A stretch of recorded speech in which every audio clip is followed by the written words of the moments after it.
अध्याय 141 पुनः मिलना। ग्रैंड मास्टर वांग हंसे और अपनी लंबी सफेद दाढ़ी को सहलाते हुए समझाया। तलवार का इरादा। ये जियाओ ने अपने मालिक की ओर देखा और प्रश्न उसके चेहरे पर आसानी से देखा जा सकता था। हाँ, तलवार का इरादा। ग्रैंड मास्टर वांग ने अपना सिर हिलाया और कहा, इरादा एक प्रकार की इच्छा है। मारने की इच्छा, मारने का इरादा। तलवार की इच्छा, तलवार का इरादा। तलवार के इरादे में तलवार का विश्वास निहित था और यह शक्ति काटने की मानसिक ऊर्जा के माध्यम से प्रदर्शित होती है। यदि एक बार न केवल तलवार के इरादे को बल्कि इसके पीछे के वास्तविक अर्थ को भी समझ लिया जाए तो एक नज़र को भी तलवार में तब्दील किया जा सकता है जिससे लोगों की हत्या की जा सकती है। एक नज़र। ग्रैंड मास्टर वांग ने ये जियो को तलवार के इरादे के बारे में समझाया। ये जियाओ ये सुनकर चौंक गया। प्राचीन पिल भगवान और प्राचीन संरचना देवता की यादों के साथ विलय के बाद उन्हें बहुत ज्ञान प्राप्त हुआ था, लेकिन विलय के बाद उन्हें केवल गोलियों और संरचनाओं से संबंधित ज्ञान प्राप्त हुआ। तलवार का इरादा कुछ ऐसा था जिसके बारे में उसे पता नहीं था। तलवार का आशय क्या होता है ये जानकर वह इतना सदमे में आ गया कि कुछ क्षणों तक उसे कुछ भी कहने के लिए शब्द नहीं मिले। ठीक है, जाओ और तुम्हें जो करना है वह करो। कल हम हेवन स्वॉर्ड संप्रदाय में जाएंगे। वहां उम्मीदवारों का चयन करने की प्रतियोगिता आयोजित की जाती है। हम कल शाम को वहां जाएंगे। उस समय 14 उम्मीदवार पहले से ही मौजूद होंगे का चयन कर लिया गया है। हाँ मास्टर। ये जियाओ अपने मालिक से बात करने के बाद कमरे से बाहर चला गया। फिर वह उस सराय में गया जहां वह पहले रुका था जब वह पहली बार इंपीरियल सिटी आया था। वहां उसने एक बार फिर एक कमरा किराए पर लिया और उसके अंदर चला गया। कमरे का गेट बंद करने के बाद वह सीधे हेवनली पल में दाखिल हुए और 9 स्टोरी पैगोडा की पहली मंजिल पर पहुंचे। फिर उन्होंने 9 ड्रैगन यूनिवर्सल सर्कुलेशन तकनीक की पहली परत की खेती शुरू की। देखते ही देखते 3 दिन बीत गए। 3 दिनों की साधना के बाद वह हेवनली पल से बाहर निकला और दोपहर के समय अपने गुरु से मिलने के लिए अल्केमिस्ट एसोसिएशन गया। वह अपनी साधना तकनीक में सफलता चाहता था और अपनी चेतना के समुद्र के अंदर एक दूसरा ड्रैगन बनाना चाहता था। 9 ड्रैगन यूनिवर्सल सर्कुलेशन तकनीक की दूसरी परत की खेती करना चाहता था, लेकिन हर बार कुछ न कुछ उसे रोक देता है। अपने गुरु ग्रैंड मास्टर वांग से मिलने के बाद वे दोनों स्वर्ग तलवार संप्रदाय के लिए रवाना हुए। कितना आश्चर्य है! जब वे स्वर्ग तलवार संप्रदाय के द्वार पर पहुंचे तो ये जियाओ ये देखकर हैरान रह गए कि संप्रदाय कितना भव्य था। आपका स्वागत है ग्रैंड मास्टर वांग। एक अधेड़ उम्र का व्यक्ति आगे बढ़ा और ग्रैंड मास्टर वांग का अभिवादन किया और ये जियो की ओर सिर हिलाया। फिर वह उन्हें उस स्थान पर ले गया जहां राजा और 5 महान संप्रदाय के नेताओं ने उन उम्मीदवारों का चयन पूरा कर लिया था जो गुप्त क्षेत्र में प्रवेश करेंगे। पहुंचने के बाद ग्रैंड मास्टर वांग ने 5 महान संप्रदायों के संप्रदाय गुरुओं और एजियो ड्रैगन साम्राज्य के राजा के साथ बात करना शुरू कर दिया, जबकि ये जियो उन 14 उम्मीदवारों को देख रहे थे जो उनके सामने खड़े थे। लिन हाओ। जब वह चयनित 14 उम्मीदवारों को देख रहा था तो वह ये देखकर चौंक गया कि लिन हाओ उन 14 उम्मीदवारों में से एक था। लिन हाओ भी इस समय उसे देख रहा था। जब उन दोनों की नजरें टकराईं तो लिन हाओ मुस्कुराए और उनकी ओर सिर हिलाया। ये जियाओ ने भी मुस्कुराते हुए लिन हाओ की ओर सिर हिलाया। जब उसने लिन हाओ को ध्यान से देखा तो वह फिर से चौंक गया कि लिन हाओ वास्तव में मार्शल किंग दायरे में घुस गया था। वह मार्शल किंग दायरे के पहले चरण में था। ये कैसे हो सकता है? ये जियो इस समय वास्तव में हैरान था। उसे यह जानना होगा कि ये जियाओ की ताकत इन 4 महीनों में तेजी से बढ़ी है, मुख्यतः क्योंकि वह खा सकता है। लेकिन लिन हाओ के पास निगलने की क्षमता नहीं थी। इस समय ये जियाओ के मन में जो सवाल आया वह ये था, वह वास्तव में केवल 4 महीनों में मार्शल किंग दायरे के पहले चरण में कैसे सफल हुआ। दूसरी ओर लिन हाओ भी ये जियाओ की खेती देखकर हैरान रह गए।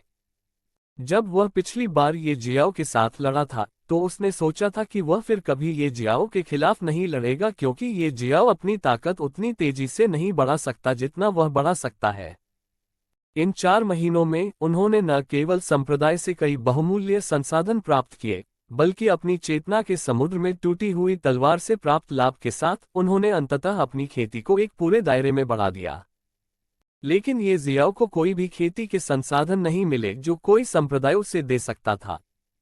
जहां तक ग्रैंड मास्टर वांग से अपनी खेती के लिए गोलियां प्राप्त करने की बात है, उन्होंने इसके बारे में नहीं सोचा क्योंकि उन्होंने किसी से सुना था कि प्रतियोगिता के ठीक बाद ये जियो ने प्रशिक्षण के लिए क्लाउड स्मोक वन में प्रवेश किया था।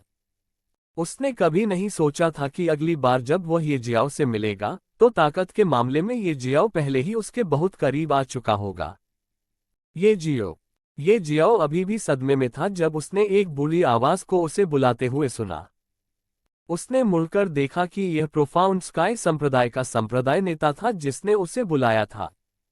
हम केवल 4 महीनों में आप क्यूई संघनन क्षेत्र के 7वें चरण से मूल कोर क्षेत्र के 9वें चरण में चले गए। बुरा नहीं है, ऐसा लगता है जैसे ग्रैंडमास्टर वांग ने पत्थरों से एक रत्न प्राप्त किया। आप लगभग लिन हाओ के समान प्रतिभाशाली हैं। प्रोफाउंड स्काई संप्रदाय के संप्रदाय नेता ने अपनी दाढ़ी पर हाथ फेरा, सिर हिलाया और कहा, हम्फ। लिन हाओ ने तलवार के इरादे को पहले ही समझ लिया था। ये लड़का लिन हाओ जितना प्रतिभाशाली कैसे हो सकता है? ये स्वर्ग तलवार संप्रदाय के संप्रदाय गुरु थे जिन्होंने इस समय बात की थी। ये जियाओ ने स्वर्ग तलवार संप्रदाय के संप्रदाय गुरु की ओर देखा। उसे समझ नहीं आया कि यह संप्रदाय नेता उसके खिलाफ क्यों था। खांसी प्रोफाउंड स्काई संप्रदाय के संप्रदाय नेता को खांसी हुई। फिर उन्होंने ये जियो की ओर देखा और स्वर्ग तलवार संप्रदाय के संप्रदाय नेता की अनदेखी करते हुए कहा, ये जियो, इन 14 उम्मीदवारों में से किसी एक व्यक्ति को चुने और उसके साथ लड़ें। यदि आप जीत सकते हैं, हम आपको गुप्त क्षेत्र में प्रवेश करने के लिए अंतिम स्थान देंगे, लेकिन यदि आप हार जाते हैं तो आप गुप्त क्षेत्र में प्रवेश करने का अवसर भी खो देंगे। ये जियाओ ने अपना सिर हिलाया और फिर से 14 उम्मीदवारों की ओर देखा। इस बार उन्हें इन 14 उम्मीदवारों में फिर कुछ और परिचित चेहरे दिखे। वेन जियांग, जो प्रोफाउंड स्काई सेक्ट के संप्रदाय नेता के पोते भी थे, 14 उम्मीदवारों में से एक थे। ये जियो ने देखा कि वेन जियांग वास्तव में मूल कोर क्षेत्र के 9वें चरण में था। इससे पहले जब ये जियो उनसे मिले थे तो उन्होंने वेन जियांग के खेती के आधार को नहीं देखा था, लेकिन उस समय वेन जियांग ने उन्हें बताया कि वह संप्रदाय से बाहर निकल गए क्योंकि उनके दादा उन्हें तब तक बाहर जाने की अनुमति नहीं दे रहे थे जब तक कि वह संप्रदाय से बाहर नहीं निकल जाते। मूल कोर क्षेत्र, इसका मतलब क्या है? इसका मतलब है कि उस समय वेन जियांग भी क्यूई संक्षेपण क्षेत्र में था। वेन जियांग से मिले हुए उन्हें केवल 4.5 महीने ही हुए हैं और अब केवल इन 4 महीनों में वेन जियांग ने वास्तव में मूल कोर क्षेत्र के 9वें चरण में अपनी ताकत भी बढ़ा ली है। जब उसने वेन जियांग की ओर देखा तो वेन जियांग ने मुस्कुराते हुए उसकी ओर हाथ हिलाया। ये जियाओ ने भी मुस्कुराते हुए जवाब दिया। ये जियो ने लिन लिंग को भी देखा। चौंकाने वाली बात यह थी कि लिन लिंग वास्तव में मार्शल किंग दायरे के 4थे चरण में था और जो 14 उम्मीदवारों के बीच सबसे अधिक खेती भी थी। उन्होंने कभी नहीं सोचा था कि लिन लिंग कुछ ही महीने में इतना सुधार कर लेगी और सभी को पछाड़ देगी। क्या हो रहा है? सबकी ताकत इतनी क्यों बढ़ गई? ये जियाओ को रोने जैसा महसूस हुआ। उन्होंने कई बार जीवन और मृत्यु के संकट का सामना करके अपनी ताकत बढ़ाई, लेकिन जब वे वापस लौटे तो उन्होंने देखा कि वे जिस किसी को भी जानते थे उनकी ताकत कई गुना बढ़ गई थी। जब उसने एक्सट्रीम आइस सेज लीफ और उसके द्वारा दिए गए पवित्र शरीर एक्सट्रीम आइस सेज बॉडी के बारे में सोचा तो ये जियो ने जल्दी से लिन लिंग की ओर देखा और देखा कि उसके शरीर से एक अलग प्रकार की ठंडी ऊर्जा निकल रही थी। ये देखने के बाद ही उन्होंने राहत की सांस ली। इसका मतलब यह है कि लिन लिंग की ताकत इतनी बढ़ने का कारण एक्सट्रीम आइस सेज लीफ था जिसे उसने निगल लिया और एक्सट्रीम आइस सेज बॉडी प्राप्त की। एक्सट्रीम आइस सेज बॉडी प्राप्त करने के बाद उन्हें अपनी खेती में भी बड़ा बढ़ावा मिला। यह सामान्य था कि उसकी ताकत इतनी बढ़ गई। आखिरकार एक्सट्रीम आइस सेज लीफ 7वीं कक्षा की जड़ी बूटी थी जो लाखों साल पहले एज्योर स्काई महाद्वीप से विलुप्त हो गई थी। ये जियाओ ने अन्य उम्मीदवारों को देखा और फिर से एक और परिचित व्यक्ति को देखा। ये स्वर्ग तलवार संप्रदाय से चू फैंग था। अध्याय 142 चू फैंग के खिलाफ लड़ाई। ये जियाओ ने अन्य उम्मीदवारों को देखा और फिर से एक और परिचित व्यक्ति को देखा। ये स्वर्ग तलवार संप्रदाय से चू फैंग था। चू फैंग वह व्यक्ति था जिस पर स्वर्ग तलवार संप्रदाय को सबसे अधिक गर्व था। ये और बात है कि केवल ये जियाओ ही चू फैंग को जानता था, जबकि चू फैंग उसे नहीं जानता था। जब ये जियाओ पहली बार उनसे मिले तब भी वह एजियो ड्रैगन कंट्री के पहले 9वें चरण के मार्शल सम्राट दायरे के मार्शल कलाकार की कब्र में थे। उस समय चू फैंग मार्शल किंग दायरे के पहले चरण में थे और अब 5 महीने से अधिक समय के बाद मार्शल किंग दायरे के दूसरे चरण तक पहुंचने के बाद उनकी ताकत एक चरण में बढ़ गई। ये जियाओ ने एक बार फिर अपनी निगाहें घुमाईं और अन्य उम्मीदवारों की ओर देखा। 13 उम्मीदवारों को देखने के बाद जब ये जियाओ की नज़र 14वें उम्मीदवार पर पड़ी तो वह फिर आश्चर्यचकित रह गया, क्योंकि 14वां उम्मीदवार कोई और नहीं बल्कि जू किंग था। इन 4 महीनों में जू किंग की ताकत भी कई गुना बढ़ गई। वह अब मूल कोर क्षेत्र के 8वें चरण में था। क्या हो रहा है? मात्र 4 महीने में वे सब अपनी ताकत इतनी कैसे बढ़ा सकते हैं? वह निश्चित रूप से जू किंग को अपने प्रतिद्वंद्वी के रूप में चुनेगा। आखिरकार जू किंग सभी 14 उम्मीदवारों में सबसे कमजोर है। ये स्वर्ग तलवार संप्रदाय का संप्रदाय नेता था जिसने फिर से उस पर ताना मारा। ये जियाओ ने मुड़कर हेवन स्वॉर्ड संप्रदाय के संप्रदाय नेता की ओर देखा। उसे समझ नहीं आ रहा था कि यह बूढ़ा आदमी उसे क्यों निशाना बना रहा है। उसके दिल में गुस्सा फूट पड़ा, लेकिन उसने उसे दबा दिया क्योंकि वह अभी भी एक मार्शल सम्राट रियलम मार्शल आर्टिस्ट के खिलाफ जाने के लिए बहुत कमजोर था। उन्होंने एक बार फिर 14 प्रत्याशियों पर नजर डाली। उन्हें एक बात समझ नहीं आई कि झाओ युफेई 14 उम्मीदवारों में से एक क्यों नहीं थे। जब वह आखिरी बार झाओ युफेई से मिले तो वह पहले से ही 9वीं stage origin core realm martial artist थी। अब जबकि 5 महीने से अधिक समय बीत चुका है, अपनी प्रतिभा के साथ उसे पहले ही मार्शल किंग दायरे में प्रवेश कर जाना चाहिए था, या उसे मार्शल किंग दायरे में 2 या 3 छोटी सफलताएं भी हासिल करनी चाहिए थीं। तो फिर सवाल यह है कि वह यहाँ क्यों नहीं है? वह पूछना चाहता था, लेकिन वह समझ गया कि अब अच्छा समय नहीं है, इसलिए उसने इस बात को अपने दिमाग से निकाल दिया और कहा, मैं लड़ना चाहता हूँ। यहाँ तक कहने के बाद उसने अपना सिर घुमाया और हेवन स्वॉर्ड संप्रदाय के संप्रदाय नेता की ओर देखा और उसके चेहरे पर एक चिढ़ाने वाली मुस्कान आ गई। जब हेवन स्वॉर्ड संप्रदाय के संप्रदाय नेता ने ये देखा तो उसे लगा कि उसके सामने ये लड़का कुछ योजना बना रहा है। चू फैंग। जब ये जियाओ ने अंततः अपने चुने हुए प्रतिद्वंद्वी का नाम बताया तो 5 महान संप्रदायों के सभी संप्रदाय नेताओं ने ये जियो की ओर ऐसे देखा जैसे किसी पागल व्यक्ति को देख रहे हों। उनकी नज़र में चू फैंग दूसरे चरण के मार्शल किंग दायरे के मार्शल कलाकार थे। ये जियाओ कितना भी शक्तिशाली क्यों न हो, वह चू फैंग का प्रतिद्वंद्वी नहीं है। उन्होंने सोचा कि ये लोगों ने स्वर्ग तलवार संप्रदाय के संप्रदाय नेता के कारण आवेग में चू फैंग को चुना। ये जियो, तुम्हें इसके बारे में सोचना चाहिए और दूसरा प्रतिद्वंद्वी चुनना चाहिए। प्रोफाउंड स्काई संप्रदाय के संप्रदाय नेता ने ये जियो से कहा। चूंकि इस लड़के ने पहले ही अपना प्रतिद्वंद्वी चुन लिया है, इसलिए अब वह इसे दोबारा नहीं बदल सकता। स्वर्ग तलवार संप्रदाय के संप्रदाय नेता ठंडे स्वर के साथ। अन्य लोगों ने अपना सिर हिलाया, लेकिन जब वे ग्रैंड मास्टर वांग की ओर देखने लगे, ये चाहते हुए कि वह ये जियो को अपने प्रतिद्वंद्वी को बदल दें, तो उन्होंने ग्रैंडमास्टर वांग को मुस्कुराते हुए चेहरे पर देखा जैसे कि उन्हें ये जियो के बारे में बिल्कुल भी चिंता नहीं थी। ठीक है, फिर तुम दोनों वहां मंच पर जाओ और लड़ना शुरू करो। याद रखो, ये केवल एक दोस्ताना मैच है और इसलिए तुम अपने प्रतिद्वंद्वी को बुरी तरह घायल नहीं कर सकते। ये फिर से प्रोफाउंड स्काई संप्रदाय के संप्रदाय नेता थे जिन्होंने ये कहा था। वह ये जियो और चू फैंग दोनों को देखते हुए ऐसा कह रहा था, लेकिन कोई भी आसानी से बता सकता था कि वह चू फैंग को ये जियो पर दया दिखाने और उसे बुरी तरह घायल न करने के लिए कह रहा था।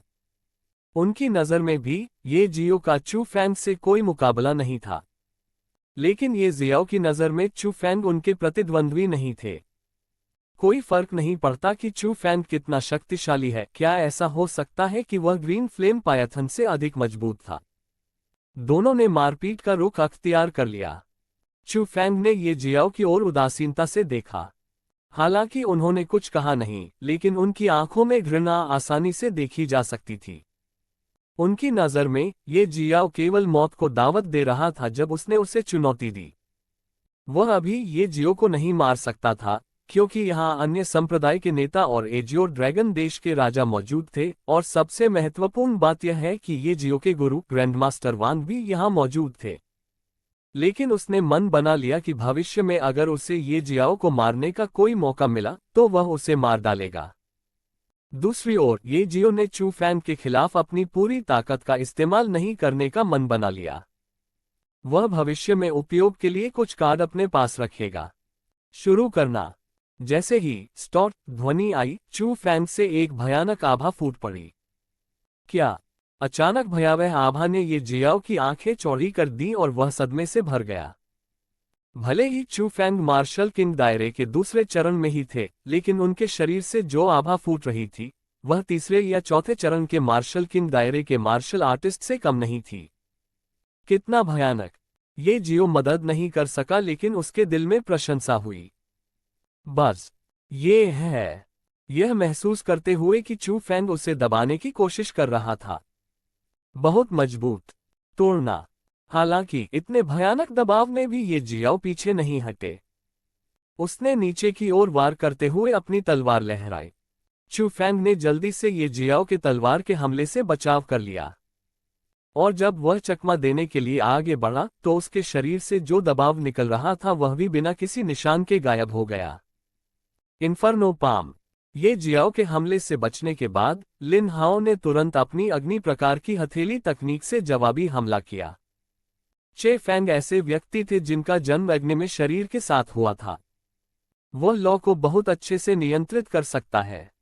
अब चूंकि उन्होंने अग्नि प्रकार की मार्शल आर्ट कौशल का भी अभ्यास किया है, इसलिए दूसरों के लिए उनसे निपटना मुश्किल हो गया था। लेकिन अभी उनके प्रतिद्वंद्वी ये जियो थे। ये जियो वह व्यक्ति था जो बीस्ट फायर में विलीन हो गया था, और इस वजह से फायर टाइप मार्शल आर्ट कौशल कुछ ऐसा था जिससे वह सबसे कम डरता था। पर्वत ढहने वाली हथेली। ये जियो ने भी हमला किया, लेकिन उन्होंने केवल अपनी एकमात्र low grade ordinary rank martial art तकनीक का इस्तेमाल किया। लेकिन उसने इस हमले को अपने बीस्ट फायर से अंजाम दिया। टकराना। जब दोनों के वार एक दूसरे से टकराए तो धमाका हो गया। ये जियो और चू फैंग दोनों पीछे हट गए और उनमें से कोई भी घायल नहीं हुआ। ये कैसे हो सकता है? जब चू फैंग ने देखा कि उनके दोनों हमले टकराने पर ये जियाओ को कोई नुकसान पहुंचाए बिना उसका हमला बिखर गया, तो वह इस तथ्य को स्वीकार नहीं कर पाया। लेकिन ये हकीकत थी और उन्हें ये स्वीकार करना पड़ा। जब उसने ये सोचा तो वह तुरंत निराश हो गया। आप अच्छे हैं। आप उस हमले को रोक सकते हैं जो मैंने अपनी 60% ताकत से किया था। चूंकि आप इतने अच्छे हैं, मैं आपको हमारे बीच का अंतर दिखाऊंगा। इतना कहने के बाद चू फैंग ने स्टोरेज बैग से तलवार निकाली। जलती हुई तलवार। जब उसने तलवार निकाली तो आग ने तुरंत तलवार के शरीर को ढक लिया। फिर चू फैंग अपनी जलती हुई तलवार के साथ ये जियो की ओर चला और उसे काट दिया। ये जियो निश्चित रूप से वहां खड़ा नहीं रहेगा और चे फैंग की तलवार के हमले की चपेट में नहीं आएगा। दिव्य ड्रैगन के पंख। तुरंत उसकी पीठ के पीछे काले पंखों का एक सुंदर जोड़ा दिखाई दिया। चू फैंग के हमले से बचते हुए वह हवा में उड़ गया। फिर वह अपना सिर नीचे करके सीधे चू फैंग की ओर उड़ गया। पवित्र उंगली कला। उसने अपना हाथ बढ़ाकर चू फैंग पर हमला किया। चू फैंग ने अभी अभी हमला किया था और इस वजह से वह ये जियो के इस हमले से बचने में असमर्थ था। आह! ये जियाओ की उंगली सीधे चू फैंग के कंधे में घुस गई और दर्द के कारण चू फैंग जोर से चिल्लाया। फिर ये जियाओ जमीन पर उतरा, अपना हाथ पीछे खींच लिया और चू फैंग की छाती पर लात मारी। बूम! चू फैंग को उड़ते हुए भेजा गया और वह मैदान के बाहर जमीन पर गिर गया। ये बच्चा। ग्रैंड मास्टर वांग ने आश्चर्य से अपने शिष्य की ओर देखा, फिर हंसते हुए बोले, हा, ऐसा लगता है कि मेरे शिष्य ने लड़ाई जीत ली है। दिव्य ड्रैगन के पंख भी तब गायब हो गए जब ये जियो ने चू फैंग को लात मारी और उसे उड़ा दिया। एक उड़ान प्रकार का मार्शल आर्ट कौशल। ब्लू क्लाउड संप्रदाय के संप्रदाय नेता ने ये जियो की ओर देखा और धीमी आवाज में बुदबुदाया। ये जानना होगा कि उड़ान प्रकार का मार्शल आर्ट कौशल बहुत दुर्लभ था, लेकिन ये जियाओ के पास इस प्रकार का मार्शल आर्ट कौशल है। अध्याय 143 खजाना मंडप। ये जियो ने लड़ाई जीत ली। प्रोफाउंड स्काई संप्रदाय के संप्रदाय नेता ने ये जियो और चू फैन की लड़ाई के परिणाम की घोषणा की। जब उसने ये जियो और चू फैन के बीच लड़ाई देखी तो वह काफी आश्चर्यचकित हुआ। सबसे पहले उसने सोचा कि जब उसने चू फैन को अपने प्रतिद्वंद्वी के रूप में चुना तो ये जियो बहुत लापरवाह हो रहा था। उस समय उन्होंने ये जियाओ को अपने प्रतिद्वंद्वी को बदलने की सलाह भी दी थी, लेकिन जब ये जियो ने अपने प्रतिद्वंद्वी को नहीं बदला तो उन्होंने सोचा कि ये जियो बहुत घमंडी था, लेकिन अब उन्हें पता था कि ये जियो न तो लापरवाह था और न ही अहंकारी था। ये जियाओ दूसरे चरण के मार्शल किंग दायरे के मार्शल कलाकार के खिलाफ लड़ सकता था और जीत भी सकता था, हालांकि वह अभी भी 9वें चरण के मूल कोर दायरे का कृषक था। खेती के मामले में इन दोनों के बीच काफी अंतर था, लेकिन फिर भी ये जियाओ ने एक चमत्कार किया जब उसने चुफैन जैसे दूसरे चरण के मार्शल किंग दायरे विशेषज्ञ के खिलाफ लड़ाई जीत ली। ये केवल प्रोफाउंड स्काई संप्रदाय के संप्रदाय नेता ही नहीं थे जिन्होंने ऐसा सोचा था, अन्य सभी संप्रदाय के नेताओं और यहां तक कि एजियो ड्रैगन साम्राज्य के राजा ने भी ऐसा ही सोचा था। लेकिन अंतिम परिणाम कुछ ऐसा था जिस पर उनमें से किसी को भी विश्वास नहीं था। केवल ये जियो के गुरु ग्रैंड मास्टर वांग ने ये जियो पर विश्वास करना चुना। शुरू से ही वह ऐसे मुस्कुराता रहा जैसे कि इससे उसे कोई लेना देना नहीं था कि ये जियाओ जीतता है या हारता है। उन्होंने कभी ये जियाओ को अपना प्रतिद्वंद्वी बदलने की सलाह नहीं दी, तब भी जब प्रोफाउंड स्काई संप्रदाय के संप्रदाय नेता ने उनसे ये जियो को अपना प्रतिद्वंद्वी बदलने के लिए कहा था। ग्रैंड मास्टर वांग की नज़रों में ये जियाओ कोई चींटी नहीं बल्कि एक ड्रैगन था जो अपने पंख दूर तक फैला सकता था और आसमान में उड़ सकता था। ये जियाओ, जो एजियो ड्रैगन कंट्री जैसे छोटे से तीसरी श्रेणी के देश में पले बड़े थे, लेकिन फिर भी किसी तरह एक्सट्रीम आइस सेज लीफ के अस्तित्व के बारे में जानते थे जो 7वीं श्रेणी की औषधीय जड़ी बूटी थी। खैर, यह उतना महत्वपूर्ण नहीं था। महत्वपूर्ण ये था कि यह औषधीय जड़ी बूटी वास्तव में लाखों साल पहले विलुप्त हो गई थी, लेकिन फिर भी ये जियो इसे पहचानने में सक्षम थी। यहाँ तक कि वह एक्सट्रीम आइस सेज लीफ के प्रभावों के बारे में भी जानता था। इतना ही नहीं, ये जियाओ को फायर सोल के बारे में भी पता था और यहाँ तक कि वह बीस्ट फायर में भी विलीन हो गया था। इन सभी चीजों से पता चलता है कि ये जियाओ कितना असाधारण था। ग्रैंड मास्टर वांग को पता था कि ये जियाओ के पास कुछ अकथनीय रहस्य है, लेकिन क्या वह अकथनीय रहस्य अभी भी उनके ही शिष्य का नहीं है? इस समय ग्रैंड मास्टर वांग के अलावा हर कोई ये जियो को हैरान नजरों से देख रहा था। सबके चेहरे पर एक जैसे भाव थे। असंभव। मेरे लिए एक दूसरे चरण के मार्शल किंग दायरे के मार्शल कलाकार के लिए ऐसे लड़के से हारना असंभव है जो अभी तक मार्शल किंग भी नहीं है। यह असंभव है। चे फैंग उठे और जोर से चिल्लाए जैसे उन्होंने खुद पर नियंत्रण खो दिया हो। चुप रहो। ये स्वर्ग तलवार संप्रदाय का संप्रदाय नेता था जो इस समय जोर से चिल्लाया। चू फैंग स्वर्ग तलवार संप्रदाय का गौरव था। वह पहले ये जियाओ पर हंसा था, लेकिन अब ये जियाओ ने उसके चेहरे पर जोरदार थप्पड़ मारा। इस क्षण उसे लज्जा भी आई और क्रोध भी। उसने अपने हाथ भींच लिए और अपना सिर पीस लिया। फिर वह घूमा और चला गया। ये जियो, तुमने लड़ाई जीत ली है और इसलिए आखिरी स्थान तुम्हारा होगा। प्रोफाउंड स्काई संप्रदाय के संप्रदाय नेता ने उसकी ओर मुस्कुराते हुए कहा। ये जियाओ ने सिर हिलाया और उसे धन्यवाद दिया। प्रोफाउंड स्काई संप्रदाय के संप्रदाय नेता ने उम्मीदवारों को देखते हुए कहना जारी रखा, जैसा कि आप सभी जानते हैं कि आप सभी ग्रैंड जिया साम्राज्य में 2 महीने के बाद गुप्त क्षेत्र में प्रवेश करेंगे। आप सभी ग्रैंड जिया साम्राज्य के लिए प्रस्थान करेंगे। ग्रैंड मास्टर वांग 1 महीने के बाद। ये देखकर कि उनमें से किसी ने भी कुछ नहीं कहा और वे सभी भ्रमित दृष्टि से उसकी ओर देख रहे थे, उसने कहा, हाँ, जैसा कि आपने सुना है, ग्रैंड मास्टर वांग आप सभी को ग्रैंड जिया साम्राज्य में ले जाएगा और आप सभी आगे बढ़ेंगे। ग्रैंड जिया साम्राज्य 1 महीने बाद। एजियो ड्रैगन कंट्री से ग्रैंड जिया साम्राज्य तक यात्रा करने में पूरा 1 महीना लगेगा। संप्रदाय के सामान के कारण हम संप्रदाय के नेता आप सभी के साथ नहीं जा सकते। आप सभी ग्रैंड मास्टर जिया को सुनेंगे।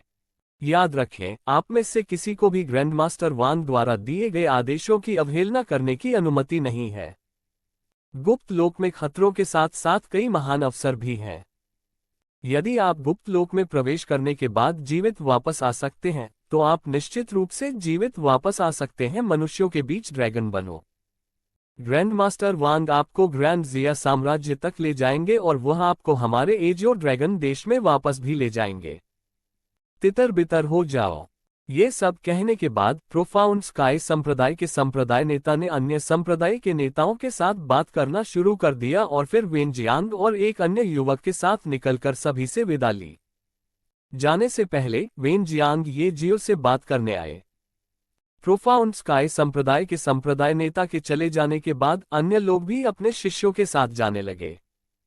कुछ ही समय बाद केवल हेवन स्वॉर्ड संप्रदाय के शिष्य ही यहाँ खड़े रहे। लिन हाओ धीरे धीरे चलते हुए ये जियाओ के सामने पहुंचे और कहा, मैंने कभी नहीं सोचा था कि केवल 4 महीनों में आपकी ताकत इतनी बढ़ जाएगी। अरे फिर भी मैं अभी भी तुम्हारे पीछे हूं, लेकिन इस बार मैं तुमसे नहीं हार सकता, भले ही तुमने तलवार के इरादे को समझ लिया हो। ये जियाओ ने लिन हाओ को देखकर मुस्कुराया और कहा, ओह, ऐसा लगता है जैसे आपने चू फैन के खिलाफ लड़ते समय अपनी पूरी ताकत का इस्तेमाल नहीं किया। आश्चर्यचकित होकर लिन ने उत्सुकता से ये जियाओ की ओर देखा। हे, ये जियाओ केवल हंसा और फिर मुड़ा और अपने गुरु ग्रैंड मास्टर वांग के साथ अल्केमिस्ट एसोसिएशन के लिए निकल गया। मास्टर, मुझे कुछ करना है, इसलिए मुझे जाना होगा। मैं बाद में वापस आऊंगा। अल्केमिस्ट एसोसिएशन के सामने पहुंचने के बाद ये जियो ने अपने गुरु से कहा कि उसे कुछ करना होगा और अपने गुरु ग्रैंडमास्टर वांग से अनुमति लेने के बाद वहां से चला गया। वहां से निकलने के बाद वह ट्रेजर पवेलियन के सामने पहुंचे। वह नहीं रुके और सीधे ट्रेजर पवेलियन में घुस गए। ट्रेजर पवेलियन की पृष्ठभूमि भी बहुत शक्तिशाली है।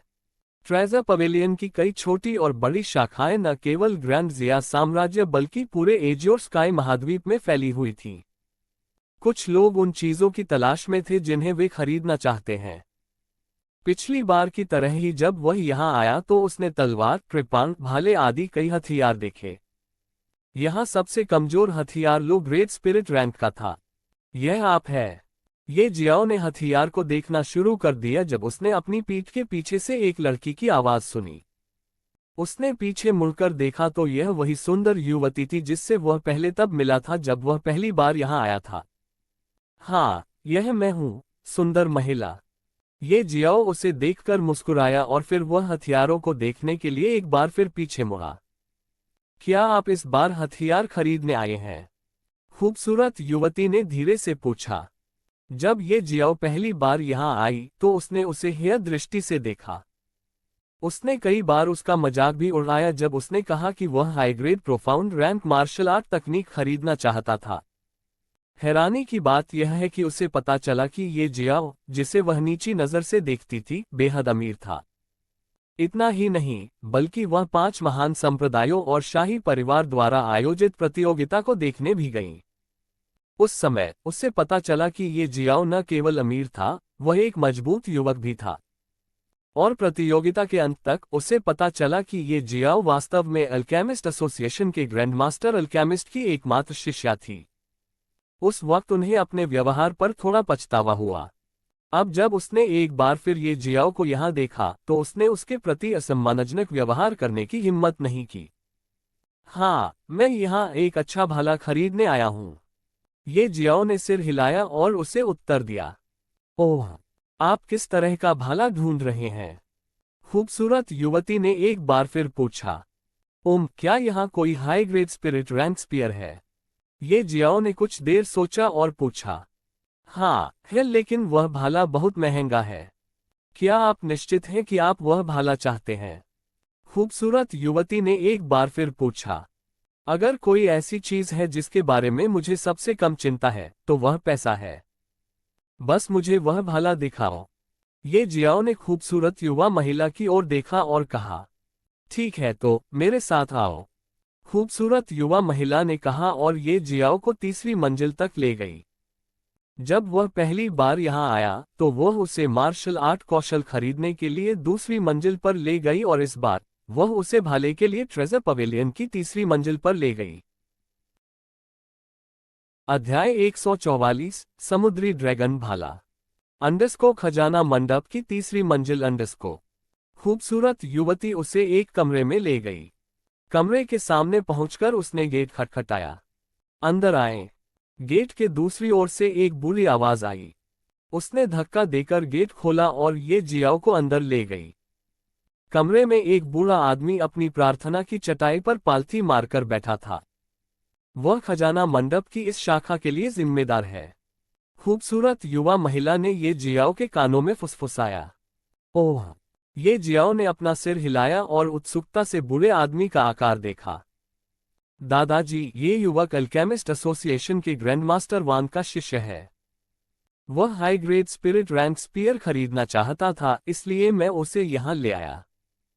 खूबसूरत युवती ने ये जियाओ का परिचय बूढ़े व्यक्ति से कराया और उसे ये जियाओ के यहाँ आने का उद्देश्य भी बताया। ये जियाओ को ये जानकर भी आश्चर्य हुआ कि जिस खूबसूरत युवती को वह यहाँ एक परिचारक के रूप में समझता था, वह वास्तव में उस बूढ़े व्यक्ति की पोती है जो ट्रेजर पवेलियन की इस शाखा को नियंत्रित कर रहा था। उसके दादाजी ने अपना सिर हिलाया और कहा, तो उस बूढ़े व्यक्ति ने एक शिष्य को स्वीकार कर लिया है। मैंने कभी नहीं सोचा था कि वह यहाँ निचले क्षेत्र के तीसरी श्रेणी के देश में एक शिष्य को स्वीकार करेगा। उसने कुछ देर तक ये जियाओ की ओर देखा, फिर उठ खड़ा हुआ और कमरे से बाहर चला गया। खूबसूरत युवा महिला ने ये जियाओ को अपने दादा के पीछे चलने का इशारा किया और वह भी कमरे से बाहर चली गई। दूसरी ओर ये जियाओ एक पल के लिए स्तब्ध रह गया जब उसने बूढ़े व्यक्ति को लोअर रियलम कहते हुए सुना। उसे याद आया कि उसके गुरु ने भी ऐसा ही कुछ बताया था। इस बूढ़े व्यक्ति ने निचले क्षेत्र का उल्लेख किया जबकि उसके गुरु ने ऊपरी क्षेत्र का उल्लेख किया। ये निचला क्षेत्र और ऊपरी क्षेत्र क्या है? ये जियाओ इस समय बेहद उत्सुक हो गया। उसने ये भी अनुमान लगाया कि यह बूढ़ा आदमी अपने मालिक को जानता है और अपने मालिक की तरह इस बूढ़े आदमी की पृष्ठभूमि भी साधारण नहीं थी। अपनी स्तब्ध स्थिति से उबरने के बाद ये जियाओ जल्दी से कमरे से बाहर चला गया और देखा कि खूबसूरत युवा महिला दूसरे कमरे के सामने उसका इंतजार कर रही थी। ये जियाओ उसके पास गया और फिर दोनों कमरे में दाखिल हुए। जैसे ही ये जियाओ ने कमरे में प्रवेश किया, एक सम्मोहक वध ऊर्जा बाहर की ओर बढ़ी जिससे वह कांपने लगा। ऐसा लग रहा था जैसे कोई शैतान उसे अपनी खून लाल आंखों से देख रहा हो। आश्चर्य की बात यह थी कि ये जियाओ के बगल में मौजूद खूबसूरत युवती ने ऐसा व्यवहार किया जैसे उसे कुछ भी महसूस नहीं हुआ हो। ये जियाओ को इसके पीछे का कारण समझ नहीं आया। ये जियाओ मदद नहीं कर सका लेकिन एक कदम पीछे हट गया। जब खूबसूरत युवती ने उसे पीछे हटते देखा तो वह उसे देखकर मुस्कुराए। उसने गर्व से कहा, खजाना मंडप के इस कमरे में प्रत्येक हथियार का इतिहास हजारों साल या यहाँ तक कि सैकड़ों हजारों साल पुराना है। कुछ ने स्वर्ग के गर्वित पुत्रों का अनुसरण किया है और कुछ अद्वितीय विशेषज्ञों द्वारा सौंपे गए हैं। ये हथियार अनगिनत लड़ाइयों के खून से बुझ गए हैं और कई चरम शक्तियों को नष्ट करने के लिए उनका उपयोग किया गया है, जिससे निकलने वाली हत्या की मंशा भयानक है। ट्रेजर पवेलियन की स्थापना कई सौ हजार साल पहले एजियोर स्काई महाद्वीप में की गई थी। हर साल नए हथियार लाए जाते थे और साथ ही दूसरों द्वारा खरीदे गए हथियार भी होते थे। ये ट्रेजर पवेलियन केवल एक बहुत छोटी शाखा है जिसे यहाँ स्थापित किया गया था, लगभग 100 वर्षों तक केवल एजियोर ड्रैगन महाद्वीप का शाही शहर। यहाँ के अधिकांश हथियार निम्न श्रेणी के स्पिरिट रैंक के हथियार थे और जहाँ तक स्पिरिट रैंक से ऊपर के हथियारों की बात है, कम थे। वे केवल प्रथम श्रेणी देश या उससे ऊपर के ट्रेजर पवेलियन में पाए जा सकते हैं। मैं और मेरे दादाजी 20 साल पहले आपके गुरु के साथ यहाँ पहुँचे थे। आपके गुरु और मेरे दादाजी बचपन के दोस्त हैं। यहाँ तक कहने के बाद उसने ये जियाओ की ओर देखा और उसकी ओर देखकर मुस्कुराए, फिर कहना जारी रखा, रहस्यमय हथियार। रहस्यमय हथियार स्पिरिट रैंक हथियारों से एक रैंक ऊपर के हथियार हैं। पूरे एजियोर स्काई महाद्वीप में केवल कुछ हजार निम्न है ग्रेड और मिडिल ग्रेड मिस्टिकल रैंक हथियार। जहां तक हाई ग्रेड मिस्टिकल रैंक हथियारों की बात है, पूरे एजियोर स्काई महाद्वीप में उनमें से केवल कुछ सैकड़ों हैं। मैं आपको ये सब इसलिए बता रहा हूं क्योंकि इस कमरे में सबसे कमजोर हथियार हाई ग्रेड स्पिरिट रैंक का है। हाई ग्रेड स्पिरिट रैंक सबसे कमजोर है। ये जियाओ ने आश्चर्य से खूबसूरत युवा महिला को देखा। उसकी बातों से उसे कुछ चौंकाने वाला अंदाजा हुआ और इसी अंदाजे के कारण जब उसने इस कमरे में हथियारों को देखा तो उसकी आंखें खुली रह गईं। हे। ये जियाओ की इस अभिव्यक्ति को देखकर वह मीठी हंसी लेकर बोली, जैसा कि आपने पहले ही अनुमान लगाया है, हाँ, इन हथियारों में कई रहस्यमय रैंक के हथियार हैं। जब उसने ये जियाओ के अनुमान की पुष्टि की तो उसने चौंक कर उसकी ओर देखा, फिर वह एक बार फिर हथियारों की ओर देखने लगा। छोटे भाई, तुम यहाँ सिर्फ इसलिए आ सकते हो क्योंकि तुम उस बूढ़े आदमी वांग के शिष्य हो। मैं तुम्हें यह नहीं बताऊंगा कि यहाँ कौन सा हथियार सबसे अच्छा है। तुम क्या चुन सकते हो ये तुम पर और तुम्हारी किस्मत पर निर्भर करेगा। इसी समय खूबसूरत युवा महिला के दादा की आवाज सुनाई दी। ये जियाओ ने बूढ़े आदमी की ओर देखा और सिर हिलाया। फिर उसने यहाँ मौजूद हथियारों को देखना शुरू कर दिया। स्पिरिट रैंक हथियारों के लिए वह आसानी से उनके आर पार देख सकता है। वे सभी हाई ग्रेड स्पिरिट रैंक के हथियार थे, जैसा कि पहले वर्णित खूबसूरत युवा महिला के पास था। जहां तक रहस्यमय हथियारों की बात है, ये जियाओ उन हथियारों की श्रेणी को देखने में असमर्थ था। ये जियाओ ने अन्य सभी हथियारों को नजरअंदाज कर दिया और भालों को देखना शुरू कर दिया। यहाँ बहुत कम भाले मौजूद थे। वह हर भाले को देखने लगा। उन्होंने देखा कि 5 high grade spirit rank spears थे, जबकि बाकी भाले मिस्टिकल रैंक हथियार हैं।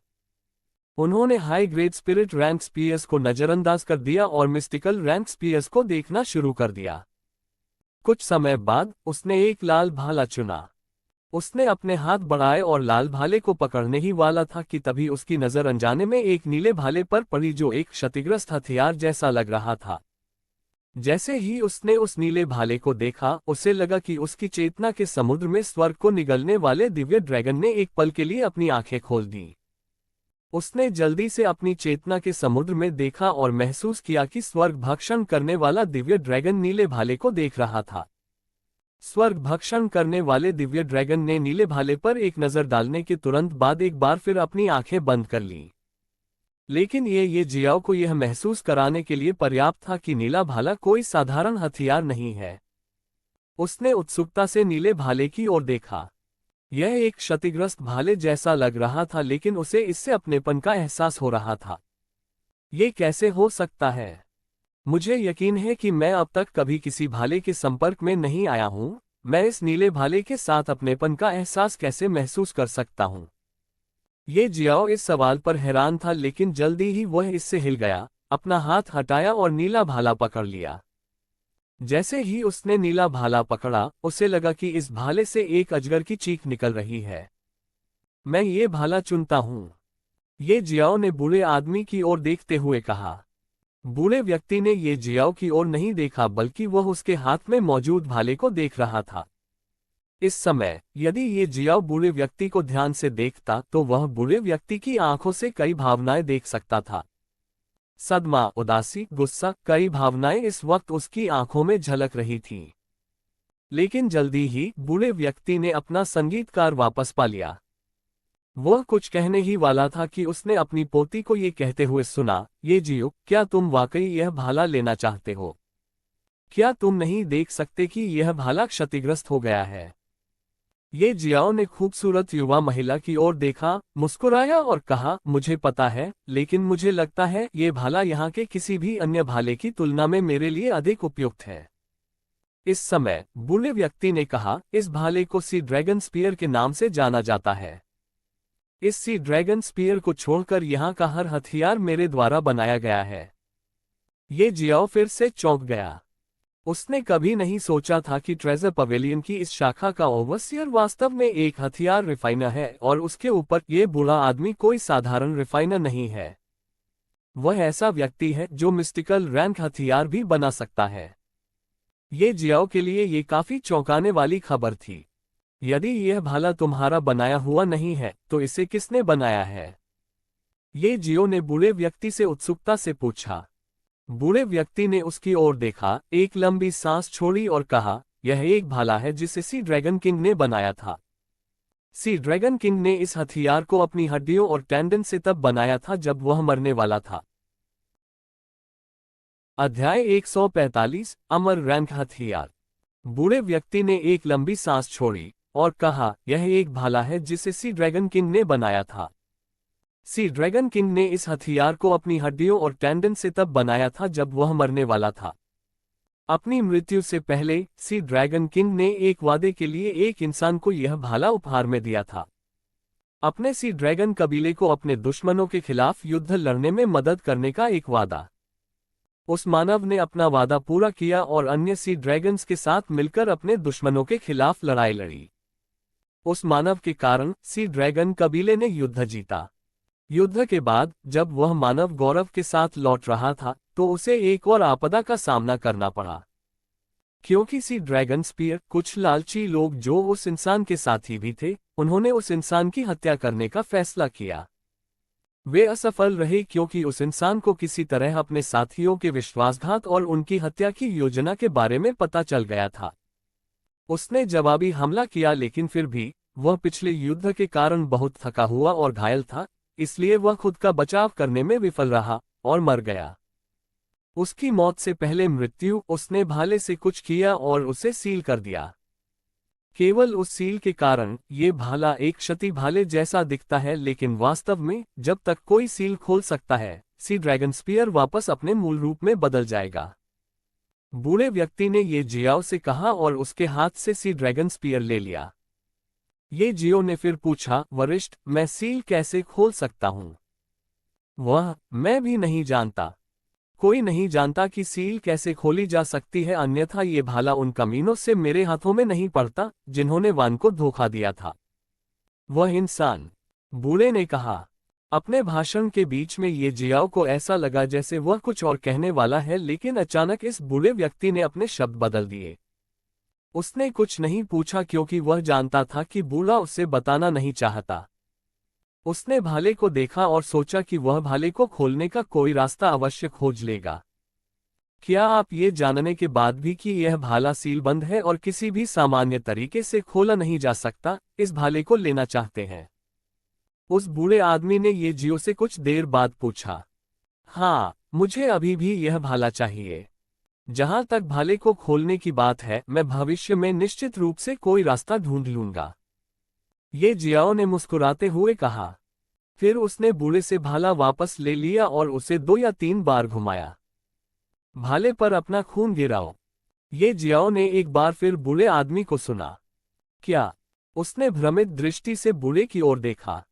मैंने कहा, अपने खून की एक बूंद भाले पर गिराओ। स्पिरिट रैंक से ऊपर के किसी भी हथियार को मालिक के खून की एक बूंद से उसके मालिक के साथ जोड़ा जा सकता है। उसके बाद ही कोई स्पिरिट रैंक से ऊपर के हथियार को हथियार की पूरी क्षमता के साथ इस्तेमाल कर सकता है। उद्धरण चिन्ह। ओह, तो यह ऐसा ही है। ये जियाओ ने अपना सिर हिलाया जैसे कि वह कुछ समझ गया हो। खूबसूरत युवा महिला और उसके दादा ने अलग तरह से सोचा, जबकि ये जियाओ ने अपना सिर इसलिए हिलाया क्योंकि अब उसे समझ आ गया था कि वह क्लाउड स्मोक 1 से मिली सुनहरी ईंट का उपयोग करने में असमर्थ क्यों था। गोल्डन ब्रिक एक प्राकृतिक जन्मजात खजाना था, न कि कोई हथियार जो किसी इंसान द्वारा बनाया गया हो। इस वजह से ये जियाओ अब तक गोल्डन ब्रिक का इस्तेमाल नहीं कर पा रही थी और उसे ये भी नहीं पता था कि इसका इस्तेमाल कैसे करना है। लेकिन अब वह अपने खून की एक बूंद की मदद से सोने की ईंट को बांध सकता है और अपनी इच्छानुसार इसका उपयोग कर सकता है। फिर ये जियाओ ने अपना अंगूठा काटा और अपने खून की कुछ बूंदें सी ड्रैगन स्पीयर पर गिरा दी।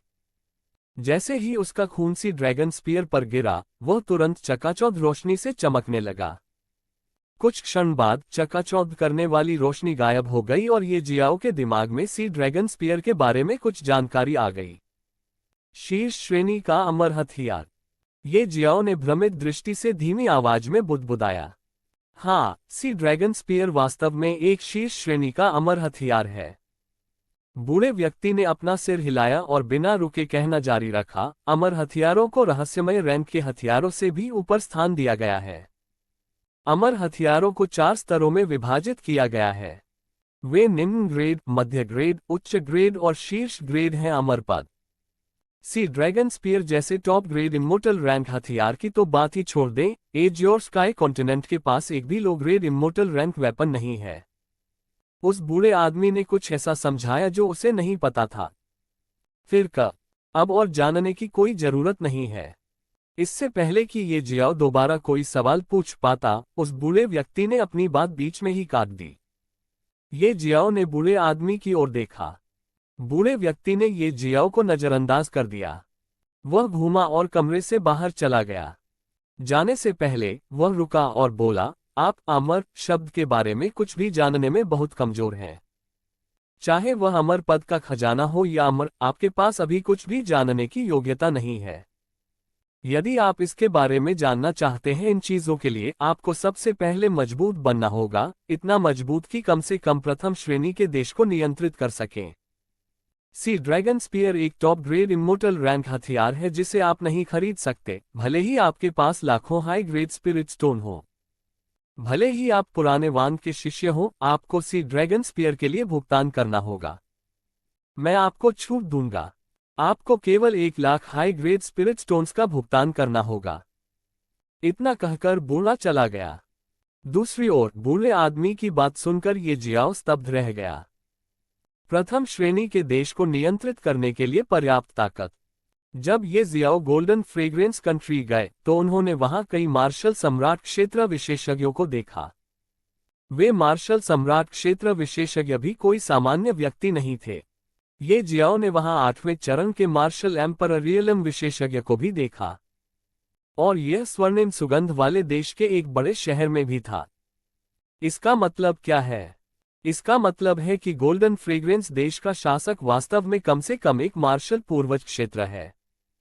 गोल्डन फ्रेग्रेंस देश केवल एक द्वितीय श्रेणी का देश है। यदि वह प्रथम श्रेणी के देश को नियंत्रित करना चाहता है तो उसे कम से कम मार्शल पूर्वज क्षेत्र के 8वें या 9वें चरण में ताकत रखने की आवश्यकता है। इसका मतलब है, उस बूढ़े आदमी की नज़र में, केवल जब ये जियाओ के पास कम से कम 8वें या 9वें चरण के मार्शल पूर्वज क्षेत्र की ताकत होगी, तो क्या वह अमर शब्द से संबंधित चीजों के बारे में जानने की योग्यता हासिल कर पाएगा। और मार्शल पूर्वज क्षेत्र की ताकत पाने के लिए ये जियाओ को अभी भी एक लंबा रास्ता तय करना है। एक और बात भी थी जिसने उसे चौंका दिया, और वह थी 100,000 उच्च श्रेणी के स्पिरिट स्टोन्स। ये जियाओ ने अपने दिल में बुदबुदाया और महसूस किया कि उसका दिल बहुत भारी हो गया था, जैसे किसी ने उसकी छाती पर 1000 जिन बोल्डर रख दिए हों।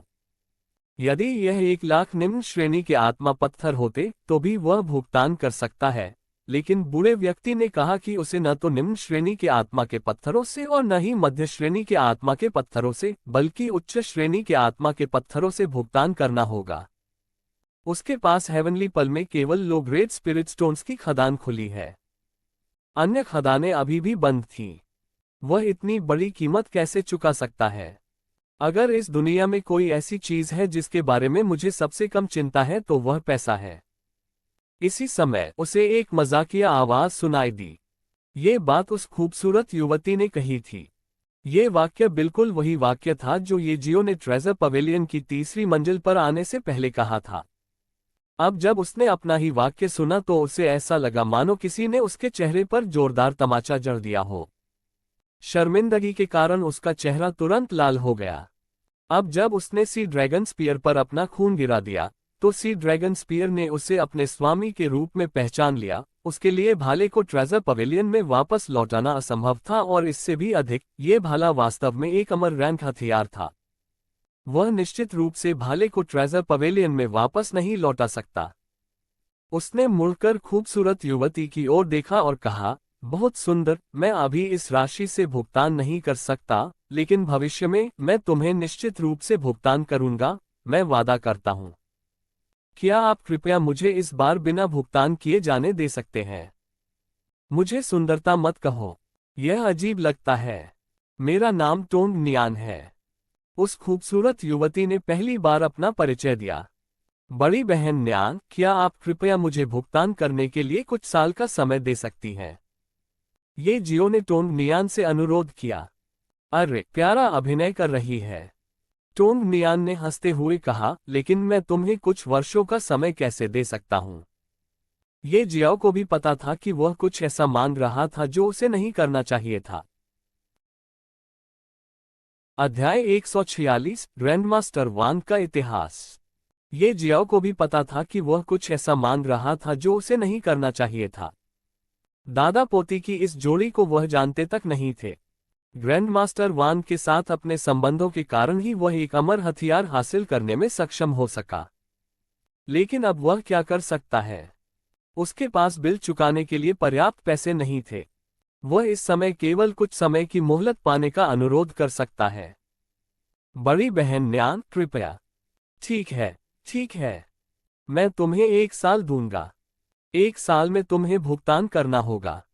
मैं तुम्हें 1 साल का समय केवल इसलिए दे रहा हूं क्योंकि तुम दादाजी वांग के शिष्य हैं, अन्यथा कोई बात नहीं, मैं तुम्हें नहीं देता भुगतान करने का समय।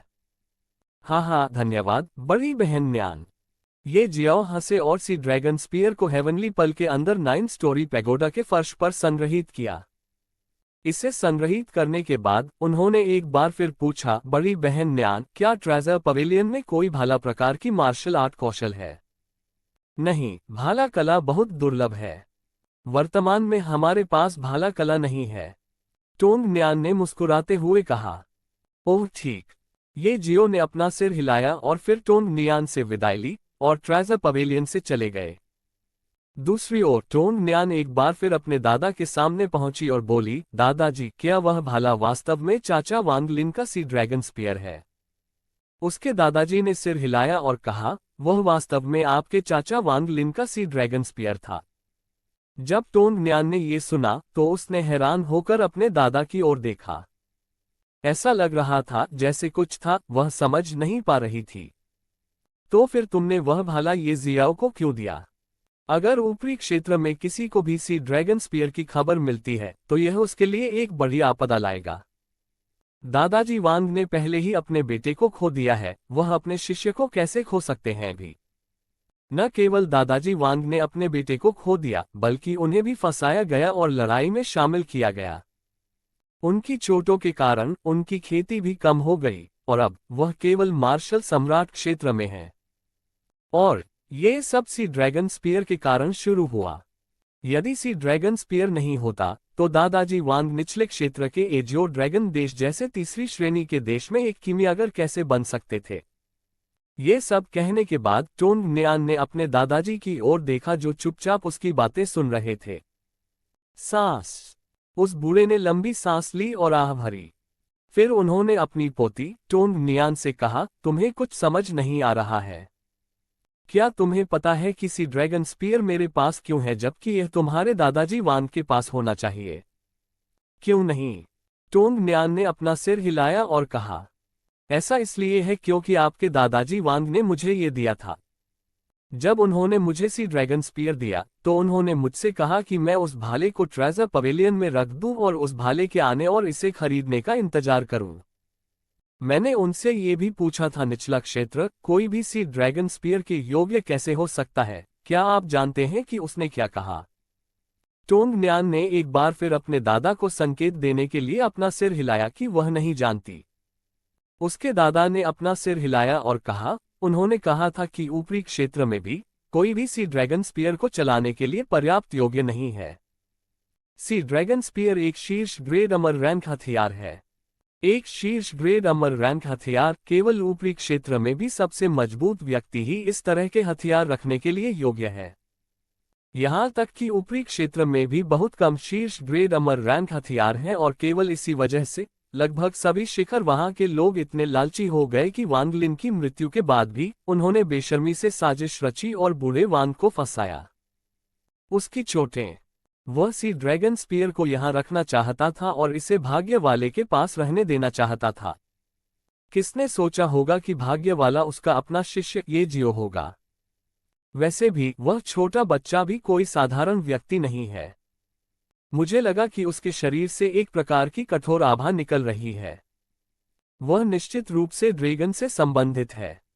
हो सकता है उसके पास ड्रैगन की रक्तरेखा हो और यदि यह सच है तो भविष्य में शायद वह वास्तव में सी ड्रैगन स्पीयर का उसकी पूरी क्षमता के साथ उपयोग कर सकता है। यहां तक कि वांग लिन भी सी ड्रैगन स्पीयर की पूरी क्षमता को सक्रिय करने में असमर्थ था। जब टोंग न्यान ने यह सुना तो वह इतनी सदमे में आ गई कि कुछ देर तक कुछ भी नहीं कह सकी। जब वह शांत हुई तो उसने कहा, मैंने कभी नहीं सोचा था कि ये जियो वास्तव में ड्रैगन से संबंधित है। उसके दादाजी ने अपना सिर हिलाया और कहा, वह निश्चित रूप से ड्रैगन से संबंधित है। हो सकता है किसी कारण से वह अपनी क्रूर आभा को बाहर आने से नियंत्रित नहीं कर सकता, इसलिए मैंने इसे महसूस किया। उसे सीखना होगा कि अपने भीतर की क्रूर आभा को कैसे नियंत्रित किया जाए उसका शरीर, अन्यथा अगर ड्रैगन ने उसे खोज लिया तो वह मुसीबत में पड़ जाएगा। ड्रैगन नहीं चाहते कि उनका वंश मनुष्यों के बीच रहे। अगर उन्होंने उसे खोज लिया तो वे निश्चित रूप से येजियो को अपने ड्रैगन कबीले में वापस ले जाने के लिए कुछ भी करेंगे। कुछ अन्य दुष्ट लोग भी हैं जो ड्रैगन की रक्तरेखा वाले किसी भी व्यक्ति का शिकार करते हैं ताकि वे किसी प्रकार की तकनीक विकसित करने या कुछ गोलियों को परिष्कृत करने के लिए शिकार किए गए व्यक्ति की रक्तरेखा का उपयोग कर सकें। कुल मिलाकर ड्रैगन की रक्तरेखा एक बहुत ही दुर्लभ चीज है। ये सामान्य मनुष्यों से अधिक शक्ति प्रदान कर सकता है और यह उनके लिए कई परेशानियां भी पैदा कर सकता है। टोंग नियान ने अपना सिर हिलाते हुए कहा, भाग्य निश्चित रूप से दादाजी वांग के साथ मजाक कर रहा है। उनके बेटे की मृत्यु सी ड्रैगन स्पीयर के कारण हुई थी और अब उनके शिष्य को न केवल सी ड्रैगन स्पीयर मिला है बल्कि वह इससे संबंधित भी है किसी तरह से ड्रैगन सांस। उस बूढ़े आदमी ने आह भरी, अपना सिर हिलाया और कहा, मैं बूढ़े वांग से कुछ बात करने जा रहा हूं। इतना कहने के बाद बूढ़ा व्यक्ति जहां था वहां से अचानक गायब हो गया। ऐसा लग रहा था मानो वह वहां था ही नहीं। टोंग न्यान कुछ देर तक वहीं खड़ी रही, फिर उसने अपना सिर हिलाया और उन लोगों का स्वागत करने के लिए भूतल पर चली गई जो ट्रेजर पवेलियन से कुछ खरीदने के लिए यहां आने वाले थे। अल्केमिस्ट एसोसिएशन हेवन स्वॉर्ड संप्रदाय से यहां आने के बाद ग्रैंड मास्टर वांग ने अन्य कीमियागरों को अपना मार्गदर्शन देना शुरू किया। मार्गदर्शन के बाद जब अन्य कीमियागर कमरे से बाहर चले गए तो ग्रैंड मास्टर वांग को अचानक कुछ महसूस हुआ और उन्होंने कहा, आप खुद को क्यों नहीं दिखाते, ओल्ड टोन? अरे, आपकी धारणा अब भी उतनी ही अच्छी है जितनी पहले हुआ करती थी। एक बूढ़ी आवाज सुनाई दी और इस आवाज के साथ एक बूढ़ा आदमी अचानक हवा से ग्रैंडमास्टर वांग के सामने आ गया। आओ बैठो, ग्रैंडमास्टर वांग ने कहा और उसके बाद दोनों बैठ गए। ओल्ड वैंग, जिस भाग्य के बारे में तुमने बात की थी वह प्रकट हो गया है। उन दोनों के बैठने के बाद टोंग नियान के दादाजी ने बिना कोई समय बर्बाद किए तुरंत कहा कि वह यहाँ किस लिए आए हैं। ग्रैंडमास्टर वांग कुछ देर तक चुप रहे और फिर बोले, क्या ये येजियो है? है। आपने पहले ही अनुमान लगा लिया है। बूढ़ा टोंग ये सुनकर आश्चर्यचकित रह गया।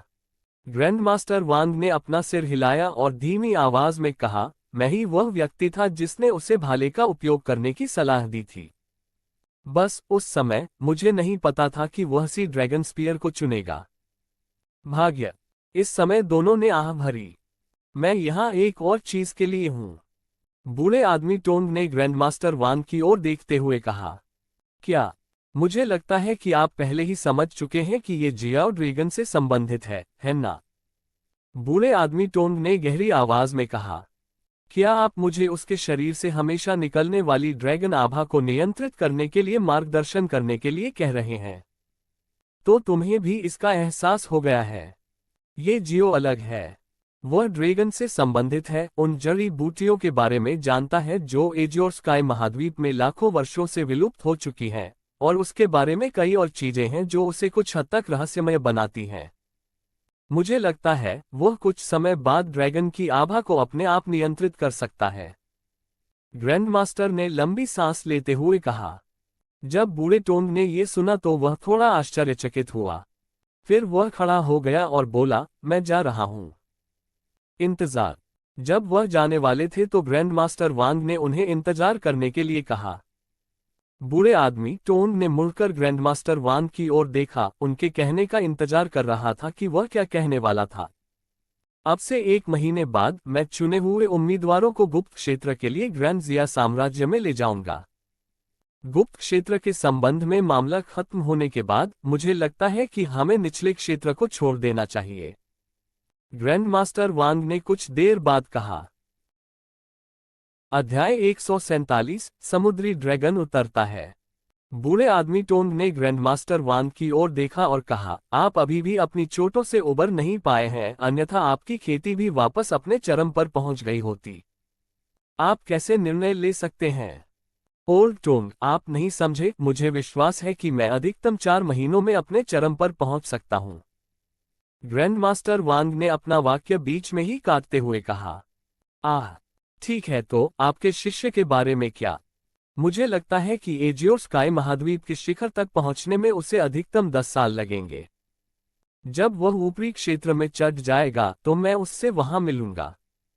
ग्रैंडमास्टर ने कुछ देर सोचा और कहा, तो क्या आपने ये जियाओ को सी ड्रैगन स्पीयर और खुद से जुड़ी हर बात बताने के बारे में सोचा है? अभी नहीं, लेकिन जब वह गुप्त लोक से वापस आएगा तो मैं उससे बताऊंगा। तो ठीक है। ये सब बात करने के बाद टोंग नियान के दादा एक बार फिर कमरे से गायब हो गए।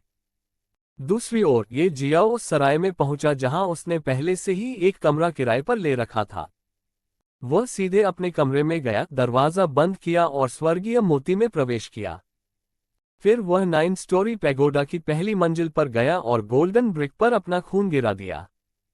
जैसे ही उसका खून सुनहरी ईंट पर गिरा, एक विशाल सुनहरी रोशनी अचानक चमक उठी जिसने ये जियाओ को अपनी आंखें बंद करने के लिए मजबूर कर दिया।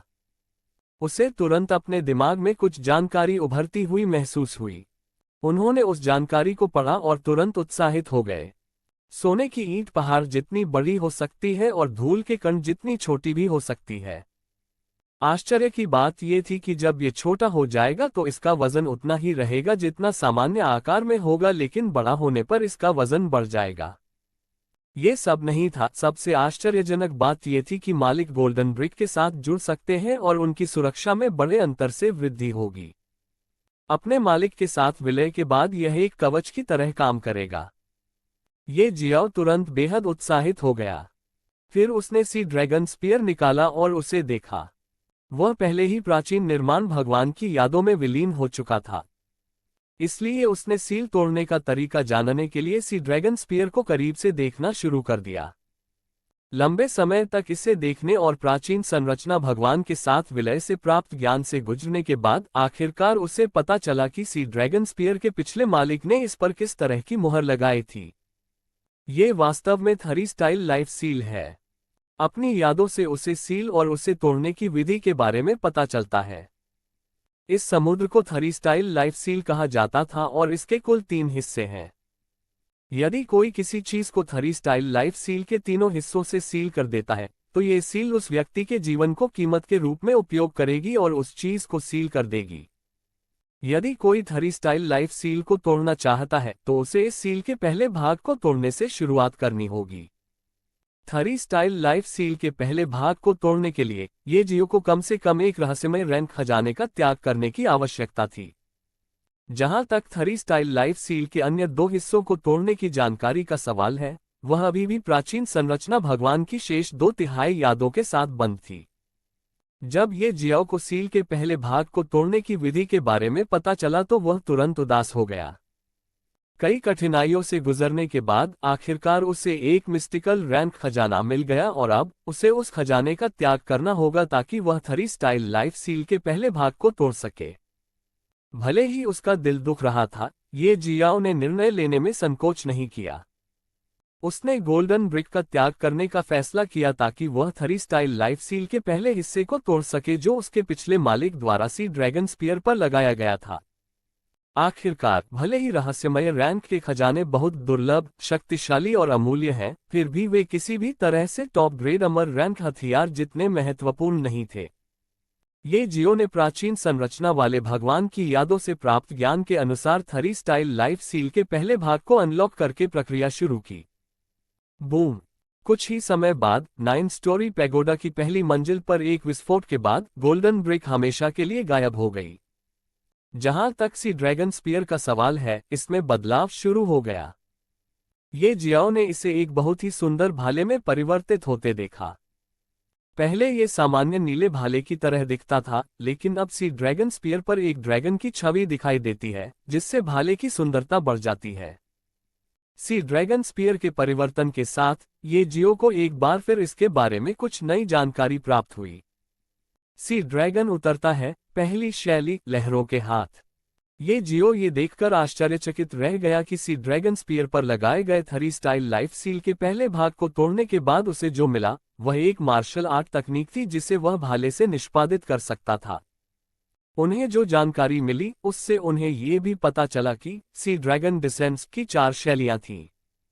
अभी उसे जो मिला, वह केवल सी ड्रैगन डिसेंट्स की पहली शैली थी। और इससे भी अधिक, ये जियो को पता चला कि यह सी ड्रैगन डिसेंट्स की पहली शैली वास्तव में low grade immortal rank martial art कौशल के बराबर है। इसका मतलब है कि जब तक मैं सी ड्रैगन स्पीयर पर लगाए गए थरी स्टाइल लाइफ सील के अन्य 2 हिस्सों को खोल सकता हूं, मैं सी ड्रैगन डिसेंट्स की अन्य 3 शैलियों को प्राप्त कर सकता हूं। ये जियाओ तुरंत अत्यधिक उत्साहित हो गया। उसने कभी नहीं सोचा था कि उसकी किस्मत इतनी अच्छी है। उन्होंने वास्तव में high grade heaven rank martial art कौशल से भी कहीं आगे बढ़कर भाला कौशल प्राप्त किया। ये जियाओ ने तुरंत इस तकनीक को आजमाने के बारे में सोचा। उन्होंने तुरंत सी ड्रैगन स्पीयर घुमाया और सी ड्रैगन डिसेंट्स की पहली शैली को निष्पादित करना शुरू कर दिया। सी ड्रैगन उतरता है, पहली शैली, लहरों के हाथ। ये जियाओ ने अपना भाला घुमाया और उसके सामने वार किया। देखते ही देखते सारा इलाका समुद्र में तब्दील हो गया और हर तरफ पानी ही पानी नजर आने लगा। क्या हुआ? क्या मैं 9 स्टोरी पैगोडा की पहली मंजिल पर नहीं था? मैं समुद्र में कैसे दिखाई दिया? एक मिनट रुकें। मैं वास्तव में समुद्र पर खड़ा हूं, क्या हो रहा है? ये जियाओ इस समय पागल महसूस कर रहा था। क्या हुआ, वह नहीं जानता था, लेकिन तुरंत उसे महसूस हुआ कि उसके डेंटियन में सामान्य कोर की आत्मा लगभग पूरी तरह से उपयोग हो चुकी थी। वह अभी भी सी ड्रैगन डिसेंट्स की पहली शैली को क्रियान्वित करने की प्रक्रिया में था। उन्होंने ज्यादा नहीं सोचा और सिर्फ फर्स्ट स्टाइल को पूरी तरह से क्रियान्वित करने पर ध्यान केंद्रित किया। उसने ध्यान केंद्रित किया और आगे बढ़कर आक्रमण किया। गर्जन। इस समय एक अजगर की दहाड़ गूंज उठी और अनगिनत अजगर के पंजे जो पानी से बने थे, पानी से बाहर निकले और उस स्थान पर हमला करने के लिए आगे बढ़े जहां ये जियो अपने भाले से निशाना साध रहा था।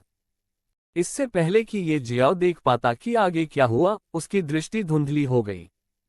उसने अपने हाथों से सी ड्रैगन स्पीयर को छुड़ाया और अपना सिर पकड़कर जमीन पर बैठ गया। कुछ सांसों के बाद जब उसकी दृष्टि स्पष्ट होने लगी, तो उसने अपनी आंखें खोली और देखा कि वह 9 स्टोरी पैगोडा की पहली मंजिल पर वापस आ गया है। उसने असमंजस में अपने चारों ओर देखा। उसे अभी भी समझ नहीं आ रहा था कि ये क्या हो गया। वह खड़ा होना चाहता था, लेकिन खड़े होने में उसे बहुत कमजोरी महसूस हो रही थी। जब उसे इस बात का एहसास हुआ, तो उसने डेंटियन की जांच की और देखा कि उसके डेंटियन की सारी आध्यात्मिक ऊर्जा और दोनों कोर पहले ही खर्च हो चुके थे। क्यों? उसने अनुमान लगाया, शायद ऐसा इसलिए था क्योंकि वह अभी भी अमर रैंक कौशल का उपयोग करने के लिए बहुत कमजोर था। ये सौभाग्य था कि उसके पास 2 कोर है, अन्यथा अपनी सीमा से बाहर आध्यात्मिक ऊर्जा का उपयोग करने के कारण वह फिर से अपनी चेतना खो देता। वह 1 और महीने तक बिस्तर पर नहीं रहना चाहता, इसलिए उसने फिलहाल सी ड्रैगन डिसेंट्स का उपयोग नहीं करने का फैसला किया। मुझे विश्वास है कि मार्शल किंग दायरे में प्रवेश करने के बाद मैं कम से कम एक बार सी ड्रैगन डिसेंट्स की पहली शैली का उपयोग कर सकता हूं। ये जियाओ ने अपने दिल में बुदबुदाया, क्रॉस लेग करके बैठ गया और 9 ड्रैगन यूनिवर्सल सर्कुलेशन तकनीक की पहली परत का प्रसार शुरू कर दिया ताकि वह अपनी उपयोग की गई आध्यात्मिक ऊर्जा को पुनः प्राप्त कर सके। कुछ ही समय बाद वह एक बार फिर अपने चरम पर वापस आ गया और उस स्थिति के बारे में सोचने लगा जब उसने सी ड्रैगन डिसेंट्स की पहली शैली को आजमाते समय खुद को समुद्र में पाया था। शायद वह सिर्फ एक भ्रम था जो सी ड्रैगन डिसेंट्स की पहली शैली का उपयोग करते समय प्रकट होता है। ये जियाओ ने अपने दिल में सोचा। अध्याय 148, जहरीला जानवर। शायद ये सिर्फ एक भ्रम था जो सी ड्रैगन डिसेंट्स की पहली शैली का उपयोग करते समय प्रकट होता है। इस भाला कौशल की पहली शैली पहले से ही एक निम्न श्रेणी की अमर रैंक कौशल है। वैसे भी मुझे इस रैंक के कौशल के बारे में कुछ भी नहीं पता है। ये जियाओ ने अपने दिल में सोचा और शांत हो गया। अब पहली चीज जो मुझे करनी है वह है अपनी खेती में सफलता हासिल करना और martial king realm martial artist बनना। ये जियाओ ने अपने दिल में सोचा और स्वर्गीय मोती की दुनिया से विदा ली और एक बार फिर सराय के कमरे में दिखाई दी। बिना समय बर्बाद किए वह एक बार फिर अल्केमिस्ट एसोसिएशन के सामने पहुंचे और अंदर घुस गए। मालिक। कुछ देर बाद ये जियाओ अपने मालिक के सामने खड़ा था। मास्टर, मैं एक बार फिर बाहर जाने की योजना बना रहा हूं। ग्रैंड जिया साम्राज्य के लिए रवाना होने में अभी भी 1 महीना बाकी है, इसलिए मैं बस बाहर जाऊंगा और अपनी खेती में सफलता हासिल करने के अवसरों की तलाश करूंगा। मैं ऐसा महसूस कर सकता हूं मेरी सफलता निकट है। ये जियाओ ने पहले से ही जादुई जानवरों का शिकार करने, उन्हें खा जाने और मार्शल किंग क्षेत्र में प्रवेश करने का फैसला कर लिया था।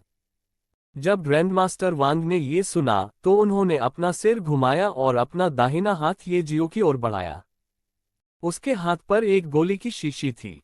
ये जियाओ ने अपने मालिक से गोली की बोतल ली, उसे खोला और देखा कि उसके अंदर केवल एक ही गोली थी, लेकिन जब उसने उस गोली को देखा तो उसकी अभिव्यक्ति तुरंत बदल गई। उसने उत्साह से कहा, मास्टर, धन्यवाद। मुझे धन्यवाद देने की कोई आवश्यकता नहीं है। आपका स्वामी होने के नाते मुझे कम से कम आपकी इतनी सहायता तो करनी ही पड़ेगी। ग्रैंडमास्टर वांग ने अपना हाथ हिलाते हुए कहा। मास्टर, तो मैं जा रहा हूं। जाना। अपने मालिक से गोली लेने के बाद ये जियाओ तुरंत एक बार फिर क्लाउड स्मोक 1 की ओर भाग गया। जो गोली उसके गुरु ने उसे दी थी उसे स्पिरिट एडवांसमेंट पिल के नाम से जाना जाता था, जो मार्शल किंग दायरे में सफलता पाने के लिए एक बड़ी भूमिका निभा सकती है। ये जियाओ ने एक बार फिर क्लाउड स्मोक 1 में प्रवेश किया।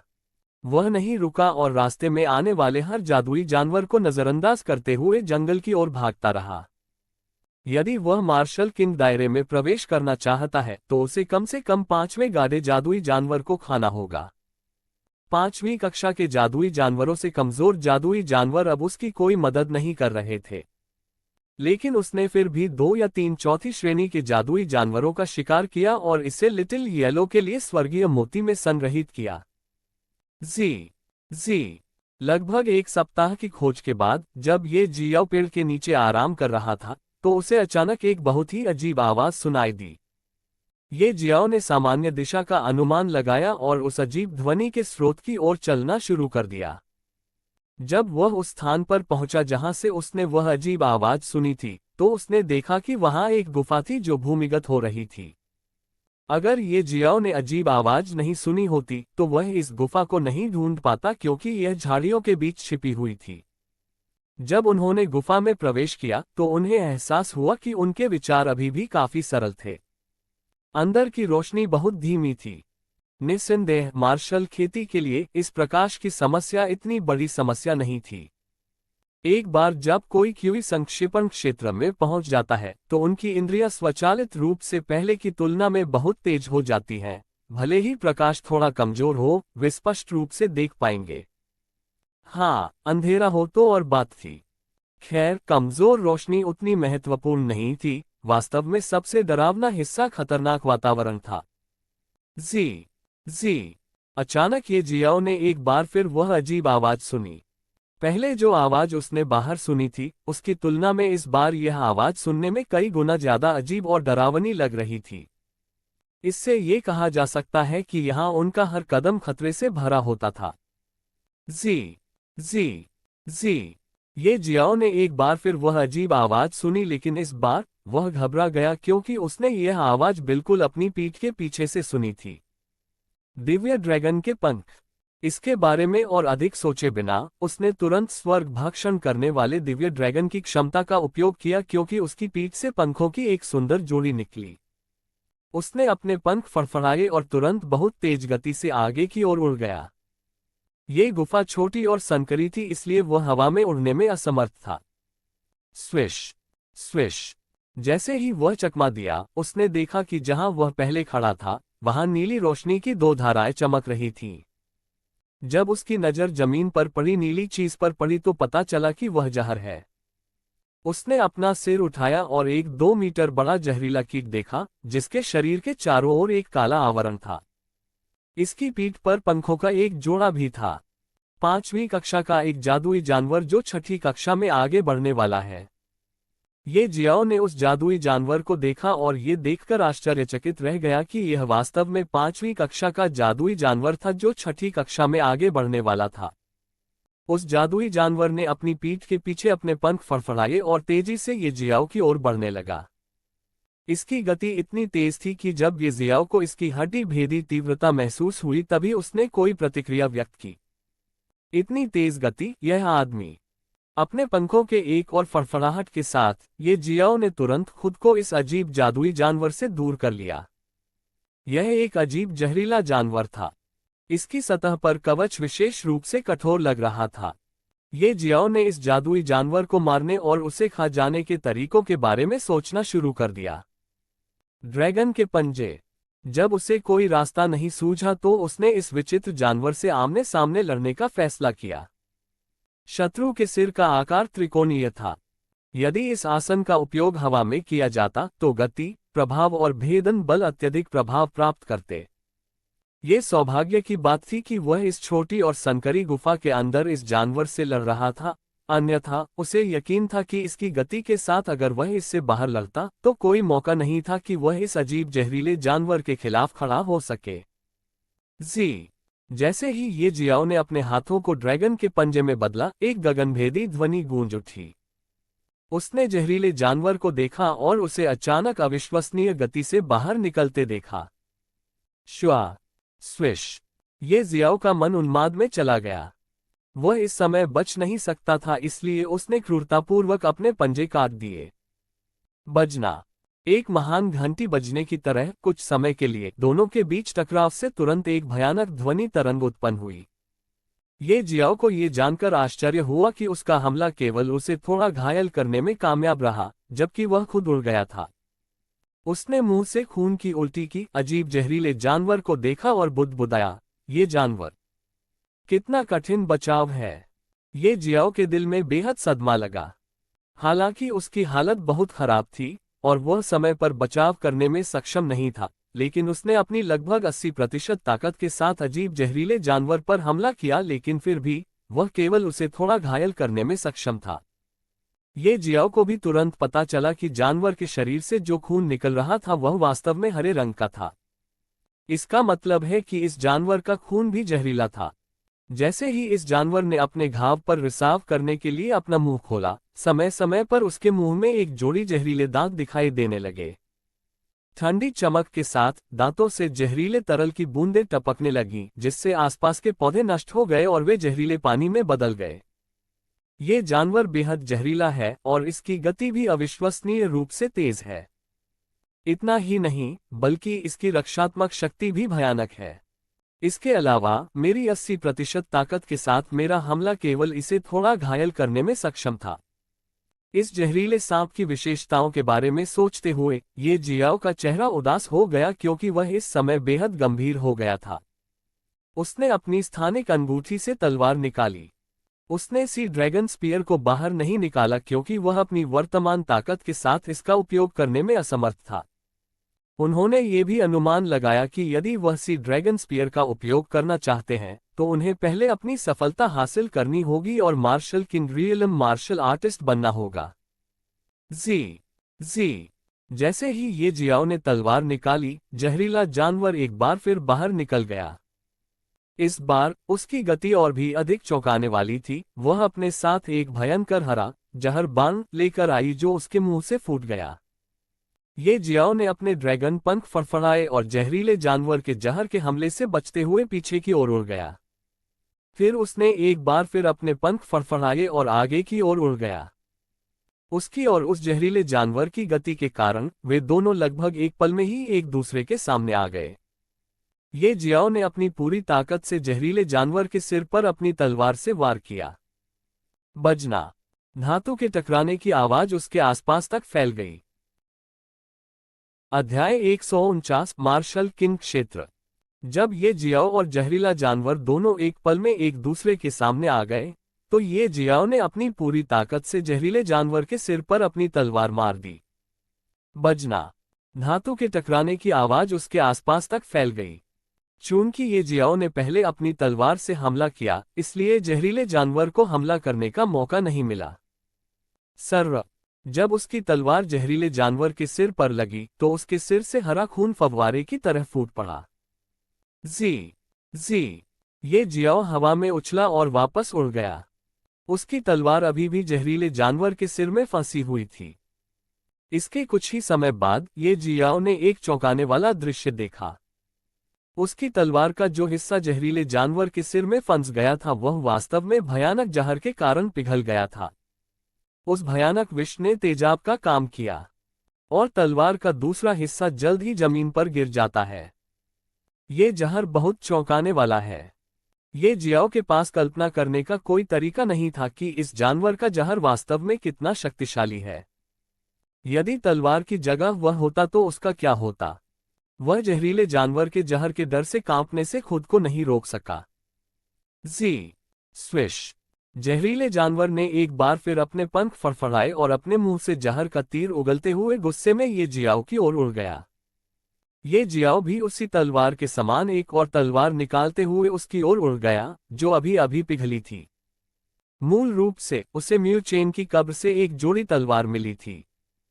वह एक तरफ मुड़ा और जहरीले तीर से बच गया और एक बार फिर अपनी तलवार से जहरीले जानवर के सिर पर वार कर दिया। इस बार जहरीला जानवर होशियार हो गया और तुरंत पीछे हट गया। ये जियो के हमले से बचने में कामयाब रहा, लेकिन ये जियो ने यह भी अनुमान लगाया था कि वही हमला इस जानवर पर काम नहीं करेगा, क्योंकि यह पहले से ही 5वीं कक्षा का जादुई जानवर था जो 6ठी कक्षा का जादुई जानवर बनने वाला है। उसके पास पहले से ही एक वयस्क मानव से कमतर बुद्धि नहीं है। ये जियाओ ने अपने पंख फड़फड़ाए और अपनी गति में वृद्धि के साथ वह एक बार फिर जहरीले जानवर के सामने आ गया और अपनी तलवार उसके सिर के घाव पर मार दी। जी! जैसे ही तलवार उसके घायल सिर में घुसी, जहरीला जानवर दर्द से जोर जोर से चिल्लाने लगा। ये जियाओ यहीं नहीं रुका, वह एक बार फिर जहरीले जानवर के सामने पहुंचा, अपने ड्रैगन पंजों से उसके सिर को दोनों तरफ से पकड़ा और सीधे उसे फाड़ दिया। जी! टकराना! जहरीला जानवर दर्द से जोर से कराह उठा और फिर बेजान होकर जमीन पर गिर पड़ा। दूसरी ओर उसका हरा और विषैला रक्त 1 मीटर की परिधि में चारों ओर बिखर गया। इसका कुछ खून ये जियाओ के ड्रैगन पंजों पर भी गिरा, क्योंकि उसने अपने 2 पंजों का इस्तेमाल जहरीले जानवर के सिर को फाड़ने के लिए किया था। उसके पास जोखिम लेने के अलावा कोई विकल्प नहीं था, क्योंकि यह जानवर वास्तव में बहुत भयानक था और अगर कोई मौका दिया गया तो ये जियो को तुरंत मार सकता था।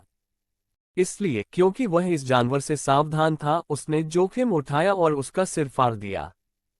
जब जहरीले जानवर का खून उसके दोनों पंजों पर गिरा तो वह इतना डर गया कि एक पल के लिए उसका दिमाग शून्य हो गया। इस वक्त उसे कुछ भी नहीं सूझ रहा था, लेकिन फिर उसे अचानक पता चला कि वास्तव में इस जहर का उसके पंजों पर कोई प्रभाव नहीं पड़ा। ऐसा क्यों है? जब उसने इसके बारे में सोचा तो उसने अनुमान लगाया कि शायद ऐसा इसलिए है क्योंकि उसके पंजे स्वर्ग को निगलने वाले दिव्य ड्रैगन से आए थे। जब उसने अपने हाथों को ड्रैगन के पंजों में बदल लिया तो उसके हाथों पर जो ड्रैगन स्किल उगाया, उसने जहरीले खून को उसकी त्वचा को छूने नहीं दिया और इस वजह से उस पर किसी भी तरह का कोई प्रभाव नहीं पड़ा। भगवान का शुक्र है। जब ये जियाओ ने खुद को सुरक्षित पाया तो उसने राहत की लंबी सांस ली। इसके लिए उसने अवचेतन मन से ईश्वर को धन्यवाद दिया। कुछ समय बाद ये जियाओ ने जहरीले जानवर की लाश को छोटी और संकरी गुफा से बाहर खींच लिया। वह अब इसकी लाश को निगलने की तैयारी कर रहा था ताकि वह मार्शल किंग क्षेत्र में प्रवेश कर सके। लालच से खाना। ये जियाओ ने जहरीले जानवर की लाश पर अपना हाथ रखा और उसे खाना शुरू कर दिया। इसके साथ ही उसने वह गोली भी निकाली जो उसके मालिक ने उसे दी थी और निगल ली। ये सफलता का समय है। गोली के भीतर मौजूद ऊर्जा बेहद प्रचंड थी और इस समय ये जियाओ भी उस जहरीले जानवर को खा रहा था जिसने उसके शरीर के अंदर की ऊर्जा को और भी अधिक हिंसक बना दिया था। हालांकि अभी ये जियो ने बहुत ज्यादा नहीं सोचा। उन्होंने 9 ड्रैगन यूनिवर्सल सर्कुलेशन तकनीक की पहली परत प्रसारित की और उन्हें थोड़ा थोड़ा करके हटा दिया।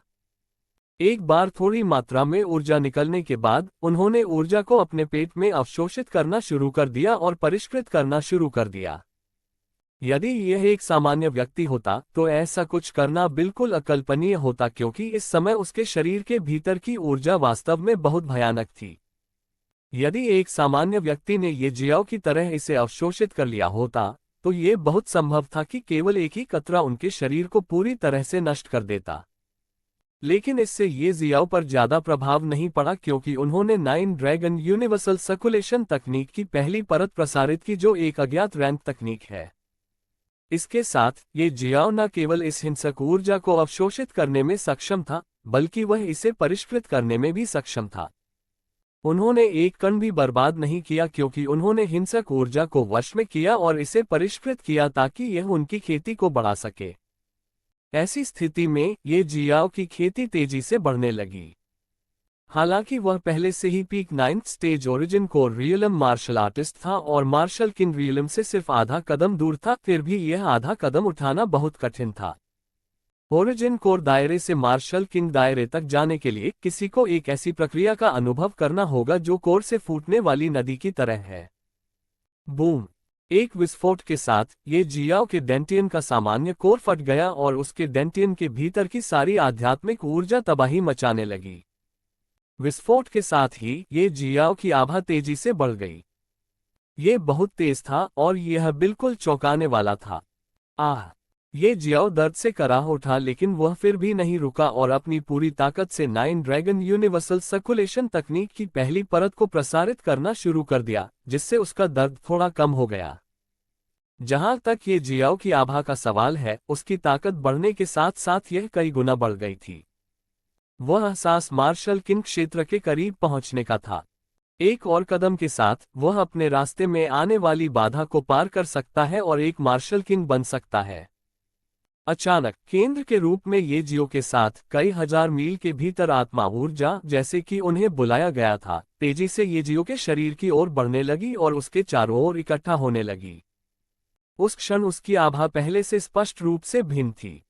एक परिवर्तन था, संक्षेप में यही सच्ची शक्ति थी। ये जियाओ अपने शरीर के अंदर और बाहर हो रहे बदलावों को महसूस कर सकता था। संसार की आध्यात्मिक ऊर्जा उसके शरीर में ऐसे प्रवेश कर रही थी मानो वह एक भंवर हो जो उसके संपर्क में आने वाली हर चीज को चूस रहा हो। जितना अधिक उसने अवशोषित किया, उतना ही अधिक उसे आध्यात्मिक ऊर्जा को अवशोषित करने का एहसास हुआ। वह इसके पीछे का कारण नहीं जानता, लेकिन उसकी अंतरात्मा ने उससे कहा कि वह जितना हो सके उतनी आध्यात्मिक ऊर्जा को अवशोषित करता रहे। उसे ये भी महसूस हुआ जैसे उसने जिस आध्यात्मिक ऊर्जा को अवशोषित किया था उसका 50% उसके शरीर में प्रवेश करने के बाद गायब हो गया। यह ऐसा था मानो कोई चीज या कोई व्यक्ति उसके शरीर से आध्यात्मिक ऊर्जा को तेजी से चुरा रहा हो। सौभाग्य था कि यहाँ आध्यात्मिक ऊर्जा का कोई अंत नहीं था, अन्यथा वह स्वयं को पूर्ण रूप से नहीं भर पाता। अचानक उसके डेंटियन का भी विस्तार होना शुरू हो गया और केवल जब वह अपने पिछले आकार से दोगुना हो गया, तो उसका विस्तार होना बंद हो गया। अधिकांश मार्शल कलाकारों के लिए आगे बढ़ने के लिए केवल एक ही बाधा को तोड़ने की आवश्यकता होगी, जिसे अक्सर बेड़ियों की एक जोड़ी से बाहर निकलने के रूप में सोचा जाता था। अत्यधिक प्रतिभाशाली लोगों को कई बंधनों को तोड़ना पड़ सकता है, लेकिन इससे कोई फर्क नहीं पड़ता कि कोई कितना प्रतिभाशाली था। ओरिजिन कोर दायरे से बाहर निकलना निश्चित रूप से किसी के डेंटियन के आकार को दोगुना नहीं करेगा। केवल तभी जब कोई मार्शल कलाकार मार्शल सम्राट दायरे में प्रवेश करता है, तभी उनके डेंटियन का आकार बढ़ सकता है। मार्शल सम्राट क्षेत्र से पहले इसे तोड़ते समय किसी का आकार कभी भी विस्तारित नहीं हो सकता था, लेकिन हाँ, इसके भीतर की आध्यात्मिक ऊर्जा की गुणवत्ता बढ़ जाएगी और सघन होती जाएगी। ठीक उसी तरह जैसे जब कोई क्यूई संक्षेपण क्षेत्र से मूल कोर क्षेत्र में प्रवेश करता है, तो उसकी आध्यात्मिक ऊर्जा की गुणवत्ता बढ़ जाएगी क्योंकि उसके डेंटियन के अंदर एक कोर बन जाएगा। यह आ रहा है, यह आ रहा है। ये जियाओ उत्साह से बुदबुदाया क्योंकि उसे लगा कि उसकी सफलता आ रही है। अध्याय 150 स्वर्गीय सजा। ये जियाओ को महसूस हो रहा था कि वह सफलता हासिल करने वाला है। वह तुरंत बहुत उत्साहित हो गया। बूम! अंत में ये जियाओ के डेंटियन में एक भयानक विस्फोट हुआ। ये बहुत अजीब आवाज थी। हालांकि गड़गड़ाहट से भी अधिक बहरा करने वाली अन्य लोग उस ध्वनि को नहीं सुन सकते थे। केवल ये जियो ही ऐसा कर सकता था। विस्फोट के साथ ही ये जियाओ की आभा तेजी से बढ़ गई। ऐसा लग रहा था जैसे इसका कोई अंत नहीं है, उसकी आभा रुकने का नाम ही नहीं ले रही थी। उन्होंने एक सफलता हासिल की थी। उसने मूल कोर क्षेत्र को सफलतापूर्वक पार कर लिया था और एक मार्शल किंग बन गया था। वह सचमुच एक मार्शल राजा बन गया था। Martial king. कितने लोगों ने अपने पूरे जीवन भर काम किया फिर भी वे इस स्तर को छू भी नहीं सके और केवल उन लोगों की प्रशंसा कर सके जो सिल्वर मून संप्रदाय के लोगों की तरह ऐसा करने में सक्षम थे। यह एक ऐसा क्षेत्र था जिसे कई लोगों की नज़र में ईश्वरीय माना जाता था। लेकिन 17 साल की उम्र से पहले ये जियाओ ने ऐसे दायरे में प्रवेश किया था। वह निश्चित रूप से काफी उपलब्धि थी। कम से कम एजियो ड्रैगन साम्राज्य के भीतर और तीसरी श्रेणी के देश या यहां तक कि तीसरी श्रेणी के देश में केवल बहुत कम प्रतिभाएं ही ऐसी उपलब्धि हासिल कर सकीं। भले ही वह मार्शल किंग दायरे के पहले चरण में ही था, लेकिन उसकी लड़ने की क्षमता मार्शल किंग दायरे के छठे या सातवें चरण में किसी मार्शल कलाकार से कम नहीं थी। हाँ, सफलता। मैं अंततः सफल हो गया। मैं अंततः एक मार्शल किंग रियलम मार्शल कलाकार बन गया हूं। ये जियाओ उत्साहित और उत्साहित था। उनकी अभिव्यक्ति को शब्दों में व्यक्त नहीं किया जा सकता। ये जियाओ को नहीं पता था कि ओरिजिन कोर दायरे से मार्शल किंग दायरे तक पहुंचने में उसे कितना समय लगा, लेकिन वह जानता था कि यह निश्चित रूप से कम समय नहीं था।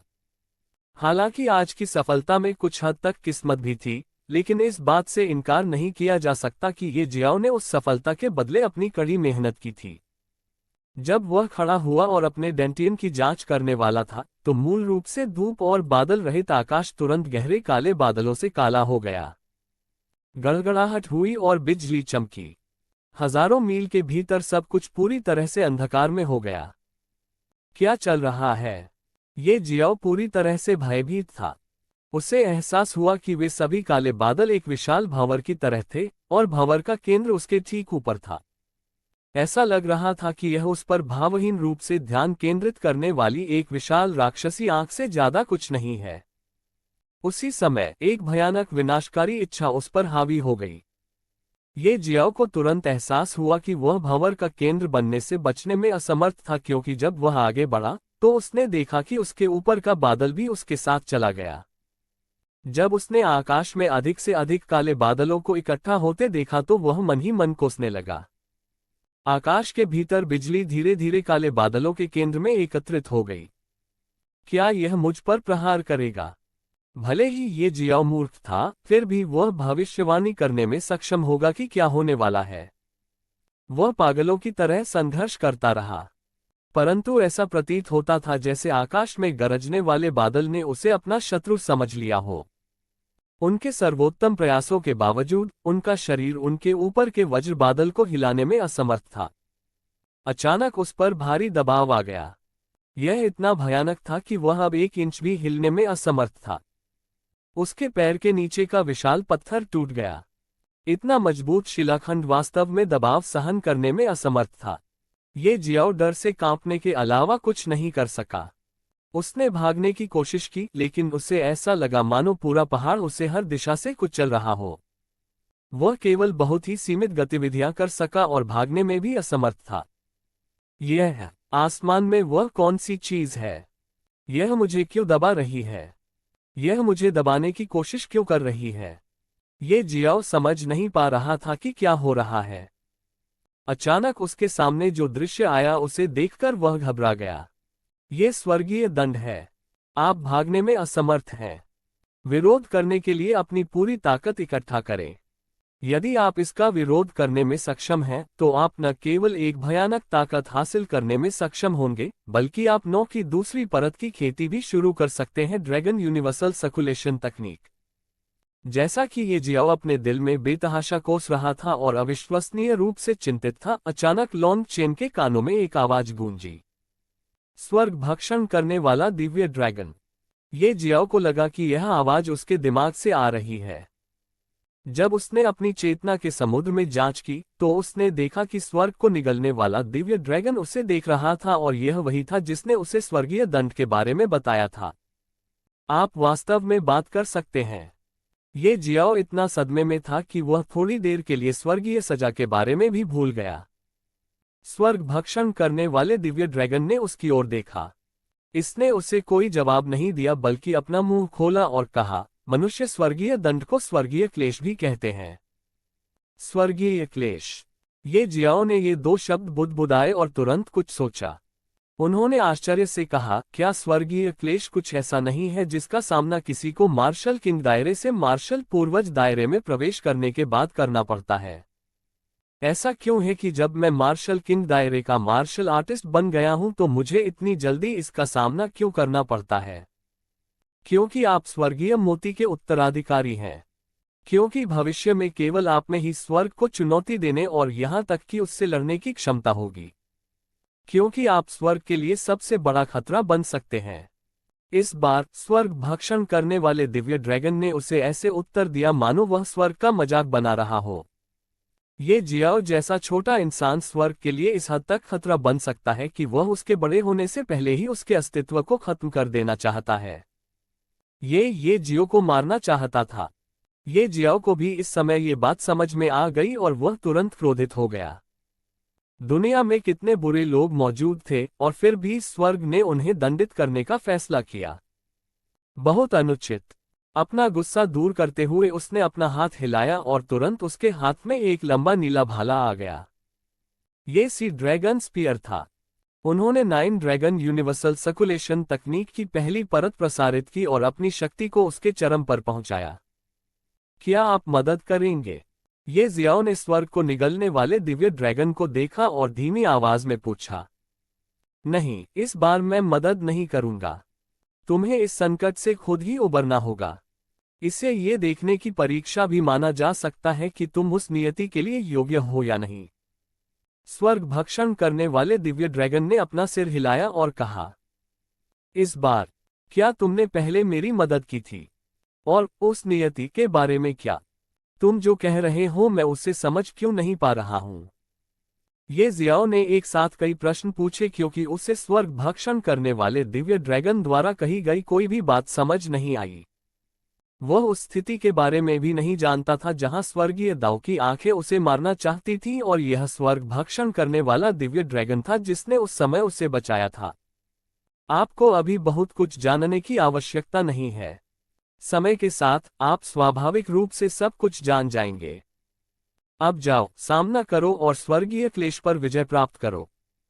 स्वर्ग भक्षण करने वाले दिव्य ड्रैगन ने कहा और जब उसने अपने पंजे लहराए तो ये जियाओ को अपनी चेतना के समुद्र से पीछे हटने के लिए मजबूर होना पड़ा। कितना भयानक! जिस समय स्वर्ग को निगलने वाले दिव्य ड्रैगन ने अपना हाथ लहराया, ये जियाओ को ऐसा लगा जैसे वह एक ऐसे अस्तित्व के सामने खड़ा है जो उसे अपनी उंगली के एक झटके से मार सकता है। उस क्षण उसे स्वर्ग भक्षण करने वाले दिव्य ड्रैगन का अत्यधिक दबाव महसूस हुआ, इतना अधिक कि उसे लगा कि आकाश से उस पर पड़ने वाला दबाव स्वर्ग भक्षण करने वाले दिव्य ड्रैगन की तुलना में एक बच्चों के खेल जैसा था। उन्होंने अपने जीवन में कभी भी इस प्रकार के दबाव का सामना नहीं किया और न ही उन्होंने कभी ऐसा अस्तित्व देखा जो स्वर्ग को निगलने वाले दिव्य ड्रैगन का मुकाबला कर सके। ये जियाओ ने अपने हाथ में सी ड्रैगन स्पीयर को देखा, फिर उसने गड़गड़ाते बादलों को देखा जो अभी भी आकाश में गड़गड़ा रहे थे जैसे कि वे ये जियो के अस्तित्व के बारे में गुस्से में थे। उन्होंने गरजते बादलों को देखते हुए कहा, जब मैंने पहली बार स्वर्गीय मोती में प्रवेश किया और उसका उत्तराधिकारी बना तो मैंने कसम खाई कि यदि शैतानों ने मार्शल आर्ट के शिखर की ओर मेरा रास्ता रोका तो मैं शैतानों को 1000 टुकड़ों में काट दूंगा। यदि देवताओं ने मेरा रास्ता रोका मैं हर देवता को मार डालूंगा और अगर स्वर्ग ने मेरा रास्ता रोका तो मैं स्वर्ग को नष्ट कर दूंगा। अब हे भगवान, तुम सच में मेरा रास्ता रोक रहे हो तो अब से या तो तुम मुझे मार डालो या एक दिन मैं निश्चित रूप से तुम्हारे खिलाफ युद्ध छेड़ दूंगा।